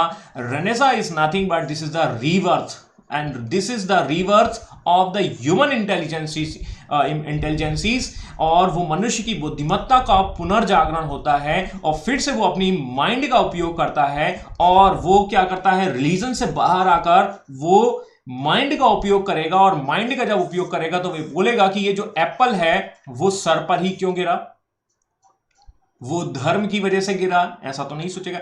वो एप्पल मेरे सर पर गिरा और इसकी वजह से वो साइंस का उपयोग करेगा, और जहां साइंस का उपयोग होगा तो वहां इन्वेंशंस होंगे, इन्वेंशंस का उपयोग होगा तो वो कंपास बनाएगा, और कंपास का उपयोग करेगा तो वो उस नीडल को लेकर पहुंच जाएगा वास्को डी गामा, और वो कई सी रूट्स बनाएगा। इस तरीके से ह्यूमन का डेवलपमेंट जुड़ा है। तो रेनेसा आया, और रेनेसा की वजह से हम देखेंगे, देखो अब मैं आप सारे टॉपिक को कनेक्ट करके बता देता हूं वर्ल्ड हिस्ट्री के मैक्सिमम, मतलब जो जितने हो सकते हैं। रेनेसा आया, रेनेसा की वजह से हम देखते हैं इसकी जो शुरुआत होती इटली में होती है, और रेनेसा की आने की वजह से हम देखते हैं कि साइंस का डेवलपमेंट होता है, और साइंस की वजह से हम देखेंगे बहुत सारे इन्वेंशंस होते हैं, और इन्वेंशंस के फलस्वरूप हम देखेंगे मशीन का इन्वेंशन होता है, और मशीन के इन्वेंशंस को हम कहते हैं इंडस्ट्रियल रिवॉल्यूशंस कहते हैं। और इंडस्ट्रियल रिवॉल्यूशंस में क्या चाहिए आपको चाहिए रॉ मटेरियल चाहिए, और आपको चाहिए मार्केट। ध्यान देना, ये दोनों चीजें चाहिए। रॉ मटेरियल मतलब दैट मीन्स, ठीक है, वो रॉ मटेरियल ताकि आप मशीन में उसका उपयोग करें और आप प्रोडक्ट बनाएं, और मार्केट किसके लिए चाहिए, ताकि आप जो है उसको बेच सकें, और इसके लिए आपको चाहिए कॉलोनीज, और कॉलोनीज की वजह से आपको चाहिए, दैट मीन्स आपको अपना साम्राज्य बढ़ाना होगा, and this is called the imperialism. Colonies का मतलब है उपनिवेश। समझ में आया कि नहीं आया? ठीक है, हमें वहां से निवेश लेना होगा, और इस तरीके से हम, यस बिल्कुल यू आर राइट, ठीक है। रेनेसा ना होता तो भारत के मार्ग की खोज भी ना होती, और इंडस्ट्रियल रिवॉल्यूशंस हुआ तो साम्राज्य, हम देखेंगे कि ये दोनों चीजों की डिमांड होगी, इंपीरियलिज्म होगा, और जब इंपीरियलिज्म होगा तो हम देखते हैं कि ब्रिटेन जो है या यूरोपियंस कंपनी है वो आती हैं, और ब्रिटेन जो है वो भारत को गुलाम बनाती हैं। ये वाली सिचुएशन आप देखेंगे। तो साम्राज्य जो है वो आपके बढ़ रहे हैं, और ब्रिटेन जो है इस तरीके से साम्राज्य बढ़ाने की कोशिश कर रहा है, और इसी में मान के चलिए जर्मनी भी यही काम कर रहा है, इसी में आप देखेंगे फ्रांस भी काम कर रहा है। और एक व्यक्ति जब इंपीरियलिज्म को बढ़ाएगा, दूसरा उसको और चैलेंज करेगा, तीसरा और चैलेंज करेगा। इसकी वजह से इन तीनों के बीच में क्या होंगे, डिस्प्यूट्स होंगे, और डिस्प्यूट्स जो हैं वो टेंशन में कन्वर्ट हो जाएंगे, और ये टेंशन आगे चलकर वॉर में कन्वर्ट हो जाएंगी, और ये वॉर जो है फर्स्ट वॉर में कन्वर्ट होगी, और फर्स्ट वॉर हुआ तो सेकंड वॉर भी होगा। तीसरा की संभावना भी फिलहाल दिखाई नहीं दे रही, हो जाए तो कोई बड़ी बात नहीं। समझ में आया कि नहीं आया? तो देखिए बेसिक्स कंसेप्ट कहां से जुड़ा हुआ है, और मैंने एक सीक्वेंस में समझाने की कोशिश कर दी। और देखिए रेनेसा की वजह से हम क्या देखेंगे, रेनेसा की वजह से हम मिडाइवल एज से हम मॉडर्न एज की ओर भी आएंगे, और मॉडर्न एज में हम देखते हैं यहीं पर हम फ्यूडलिज्म को छोड़कर हम क्या करते हैं, फ्यूडलिज्म की छोड़कर हम एक सिस्टम को अडॉप्ट करते हैं। ठीक है, बिल्कुल सही, ठीक है, फ्यूडलिज्म से हम कन्वर्ट करते हैं। तो यहां पर लोग क्या करेंगे, लोगों में इंटेलिजेंसी जब आएगी तो लोग क्या करेंगे, चेंज चाहेंगे, चेंज जो करेंगे, ठीक है। तो यहीं पर हम देखेंगे बहुत सारी रिवॉल्यूशंस देखने को मिलती है, और रिवॉल्यूशंस के फलस्वरूप फ्रेंच रिवॉल्यूशंस जो है वो क्या होगा, ये कन्वर्ट होगा रिपब्लिक में, ठीक है। जिसे हम देखेंगे ब्रिटेन में क्या होगा, ब्रिटेन में चेंज होगा, तो वहां पर मोनार्कियल सिस्टम आएगा, और ये कॉन्स्टिट्यूशनल मोनार्कियल सिस्टम आएगा। रशिया में आप देखेंगे तो रशिया में आपको देखने को मिलेगा, और यहीं पर हम देखेंगे कि यहीं पर एक और देखने को, रशिया में क्या हुआ था, रशिया में आपका कम्युनिज्म आ गया था, सॉरी, ठीक है। तो ये कहीं ना कहीं देखिए सिस्टम सब सेम थे, यहां पर सब राजा हुआ करते थे, और ये राजा या मोनार्क सिस्टम जो थे वो कन्वर्ट हो गए, एक तो रिपब्लिक में कन्वर्ट हो गया, एक कॉन्स्टिट्यूशनल मोनार्क में कन्वर्ट हो गया, एक साम्यवाद में कन्वर्ट हो गया, कम्युनिज्म में कन्वर्ट हो। तो ये सब रेनेसा के फलस्वरूप ही हुआ, क्योंकि रेनेसा के फलस्वरूप लोग जो है वो जागे, और लोगों के जब जागे तो लोगों को रियलाइज हुआ कि नहीं, क्रांति करना है, और क्रांति हुई तो राजा को हटाया, और राजा को हटाने की वजह से कोई ना कोई सिस्टम आएगा। तो ये सब भी रेनेसा का इंपैक्ट है। तो ये है एक समरी जो वर्ल्ड हिस्ट्री की। अब मैं आपसे यही उम्मीद करता हूं कि देखिए मैंने आपको एक सिंपल वे में समझाने की कोशिश की, और आपको आई थिंक समझ में आया होगा। देखिए एक वे है, देखिए कनेक्शन, देखिए यहां से यहां और यहां से यहां और यहां से ये चीजें आपको देखने को मिली। सिमिलरली इसका एक पॉइंट यहां से मैंने आपको एक बताया और ये कंसेप्ट हुआ, तो ये फ्रेंच, ये यहां ठीक है। मान के चलिए अमेरिकन रिवॉल्यूशंस नहीं हुआ होता, ठीक है, अमेरिकन रिवॉल्यूशंस नहीं हुआ होता तो अमेरिका के रिवॉल्यूशंस के द्वारा ही हम आगे चीजों को समझ सकते हैं और इस तरीके से कनेक्ट करके आप उसको मैं केवल ये कह रहा हूं कि अभी फिलहाल आप ये कर सकते हैं, तो जो सीक्वेंसेस हैं उनको आप इस तरीके से अरेंज कर सकते हैं यदि आपको कोई दिक्कत हो रही है तो। मैंने एक तरीका बताया आपको पढ़ने का, मेरी बात समझ में आई, ठीक है। अब तो सर ही पढ़ाएंगे वर्ल्ड हिस्ट्री, देखिए वर्ल्ड हिस्ट्री जब आएगी तब मैं उसकी बात बाद में करेंगे, बट मैंने आपको एक आइडिया बेसिक्स बताया। ऐसे यदि आप पढ़ेंगे ना तो आपको दिक्कत नहीं आएगी, जबकि इंडियन हिस्ट्री से ज़्यादा जो है वो बहुत ज़्यादा जो है सही रहेगा। तो पहले सर से चर्चा कर लेंगे, देन उसके बाद इस बारे में चर्चा करेंगे, ठीक है। मैंने आपको एक रफ आइडिया बताया है, ठीक है, बीइंग दैट मीन्स, ठीक है, योर मेंटर, ठीक है, मैं आपको कुछ इस तरीके से मैंने आपको बताया, तो थोड़ा सा आपको एक आइडिया लग जाएगा। अभी इस चीज पर फाइनली आपकी तरफ से हुआ या नहीं हुआ, अभी थोड़ा सा हम इस पर बात करेंगे, तब इस पर चर्चा करेंगे, ठीक है। और आगे की सीक्वेंसेस थोड़ी सी कैसे बन सकती हैं, क्योंकि थोड़ा सा कोविड का माहौल जो है जी जी नहीं मैं अपनी सर इफ पॉसिबल आप ही पढ़ा दीजिए, ठीक है ठीक है, मैं वी विल डिस्कस, ठीक है। मैं अभी कोई कमिट नहीं कर रहा हूं, देखिए पहले ये असाइनमेंट पूरा होने दीजिए, देखिए मैं पूरा जो पहले उस चीज को पूरा कर लेने दीजिए, देन उसके बाद मैं आगे आपको कमिट करवाऊंगा, ठीक है। और फिर थोड़ा सर से भी बात कर लेते हैं, फिर उसके बाद बाकी आप अपनी रिक्वेस्ट जो है, डिमांड, वो सर को बता दीजिएगा, देन हम सर से डिस्कस कर लेंगे और फिर क्या आगे डिस्कशन होगा, फिर बाद पर चर्चा कर लेंगे, ठीक है। तो आप लोगों को मेरी बात समझ में आ चुकी होगी और मेरी बात जो है वो आपको क्लियरली कट समझ में आ चुका होगा, देन हम उसके बारे में बात कर लेंगे। हाँ बिल्कुल, you are right Rakesh ji, मैं वही कह रहा हूं, पहले ये कमिटमेंट पूरा हो जाने दीजिए, ठीक है, देन हम उसके बाद उस पर जाएं तो बहुत अच्छा रहेगा, ठीक है। उसके बाद में चर्चा होगी तो ज्यादा ठीक रहेगा, बाकी मैं उसमें कोई वो नहीं है कि ऐसा ऐसा है, ठीक है। और अब आप देखो शुरुआत में क्या हुआ था, जैसे मैं आपको बोल रहा हूं कि मैंने आपको यही बोला था that tuning is very important. एक होता है, एक साइंस में एक आता है, जब आप इंजीनियरिंग में पढ़ते हैं, इम्पीडेंस मैचिंग, तो मैं ट्रांसमिट कर रहा हूं, आप रिसीव कर रहे हैं, नहीं हो पा रहा है, तो वो बहुत जरूरी होना चाहिए, ठीक है। और वो ट्यूनिंग अब आपके और मेरे बीच में बन चुकी है, मुझे ऐसा लगता है, and that is very good, ठीक है। मैं ये इस चीज को लेकर काफी हैप्पी हूं कि वो इम्पीडेंस मैचिंग जहां बन जाता है तो वहां चीजें समझने में बहुत आसान हो जाती है, ठीक है।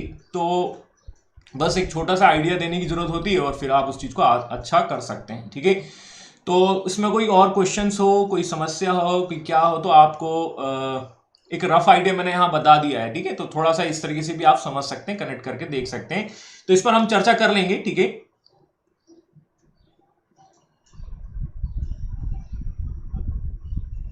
हाँ, अब जो भी इस क्लास को ऑफलाइन देखेंगे वो सोचेंगे कि सर ने आज इतना सारा पढ़ाया, ठीक। हाँ ठीक है, तो आज हमने बहुत सारे डाउट्स या क्वेश्चंस हैं, यदि और आपका कोई क्वेश्चंस हो, डाउट हो, तो आप बता दीजिएगा। नहीं एक्चुअली कल का क्लास भी थोड़ा सा जल्दी खत्म हो गया था, एक वो भी था, और आज का ये कंप्लीट करना था, और हमारा मॉडर्न हिस्ट्री वाला बचा हुआ है। थोड़ा सा मैं आपको एक बता देता हूँ, एक रफली आइडिया, ये हमारा ये तो ज्योग्राफी है।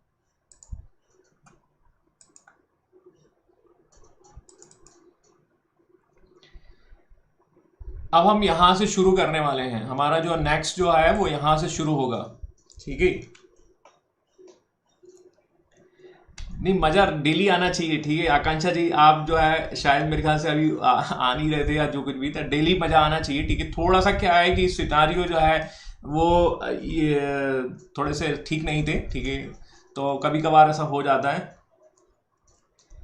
जी ज्योग्राफी भी पढ़ा लेता हूँ मैं, ठीक है। तो अभी देखिए पहले भैया हम इस चीज पर डिस्कशन करेंगे, ठीक है। तो यूरोपियंस कंपनी हमारा जो है, मैंने आपको बताया था कि 1498,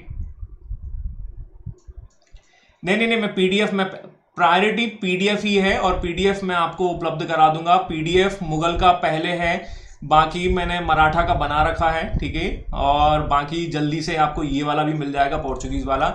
तो ये पोर्चुगीज 1498 में आया था, ये हमारा एक चैप्टर में पेंडिंग था, याद करिए, जो आपका जो मैंने आपको एक बताई थी थ्योरी, सुपरमैन वाली थ्योरी है ना, तो मैंने आपको ये बोला था कि एनसीईआरटी में पहले दिया हुआ है, बट हम अब इसको इस समय पढ़ने वाले हैं, अरे भैया सब राइज ऑफ मराठा। अरे सर तो प्लीज़ हमारे ज्योग्राफी ऑप्शनल कवर करा दीजिए। देखिए भैया अभी पहले ये कमिटमेंट पूरे कर लेने दीजिए, फिर उसके बाद सारे कमिटमेंट की बात हम बाद में करेंगे 1 to 1, ठीक है। आप लोग कहीं नहीं जा रहे हैं, मैं भी यहीं हूँ, ठीक है। थोड़ा सा कुछ, हाँ हाँ मुगल, राकेश जी पहले मुगल का ही होगा, ठीक है। सबसे पहले मुगल का होगा, मुगल के बाद बाकी चीज़ों की चर्चा की जाएगी, ठीक है। बिल्कुल कोई दिक्कत नहीं है ठीक है। तो आज की सभा हम यहाँ विधिवत रूप से समाप्त करें क्या, आप लोगों की अनुमति हो तो, क्योंकि शाम ढलने की शुरुआत हो चुकी है और शाम ढलने के साथ जो है वो मैखाने सज जाते हैं। तो आज की, कल की टाइमिंग, अरे भाई अभी नहीं, ठीक है। मैं ज्योग्राफी के लिए अभी नहीं बात करना, ठीक है। पहले पुराने कमिटमेंट को पूरा करूंगा, फिर उसके बाद बाकी चीजों की बात करेंगे। सर आप सीक्रेट पता चल जाएगा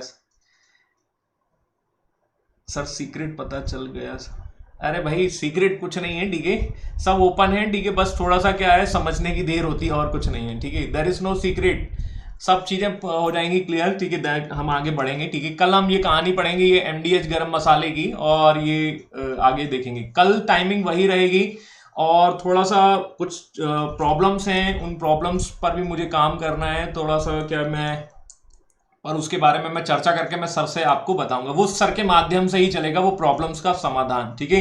तो अभी के लिए मैं आपसे इजाजत चाहता हूं, बाकी जो आपकी जो डिमांड्स हैं वो आप सर को बता दीजिएगा, मैं सर से डिस्कस कर लूंगा, and then we will discuss, then we will focus, ठीक है। All things will be settle down, ठीक है।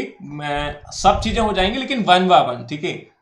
ओके ओके जॉन सर, ठीक है। बिल्कुल आप सभी लोग भी अपना ध्यान रखिए, सभी लोग सुरक्षित रहें। सबसे पहले सेफ्टी, पहला सुख निरोगी काया, टेक केयर, ठीक है। आप सुरक्षित रहेंगे तो सभी चीजें रहेंगी। हाँ हाँ ठीक है, मैं अपना ध्यान बिल्कुल रखूंगा, इसलिए थोड़ा सा चीजें ऊपर नीचे हो जाती हैं। देन आज की सभा को हम यहीं समाप्त करते हैं, फिर आगे बढ़ेंगे, मिलेंगे। Okay okay Aman ji, thank you for your wishes, good bye, take care.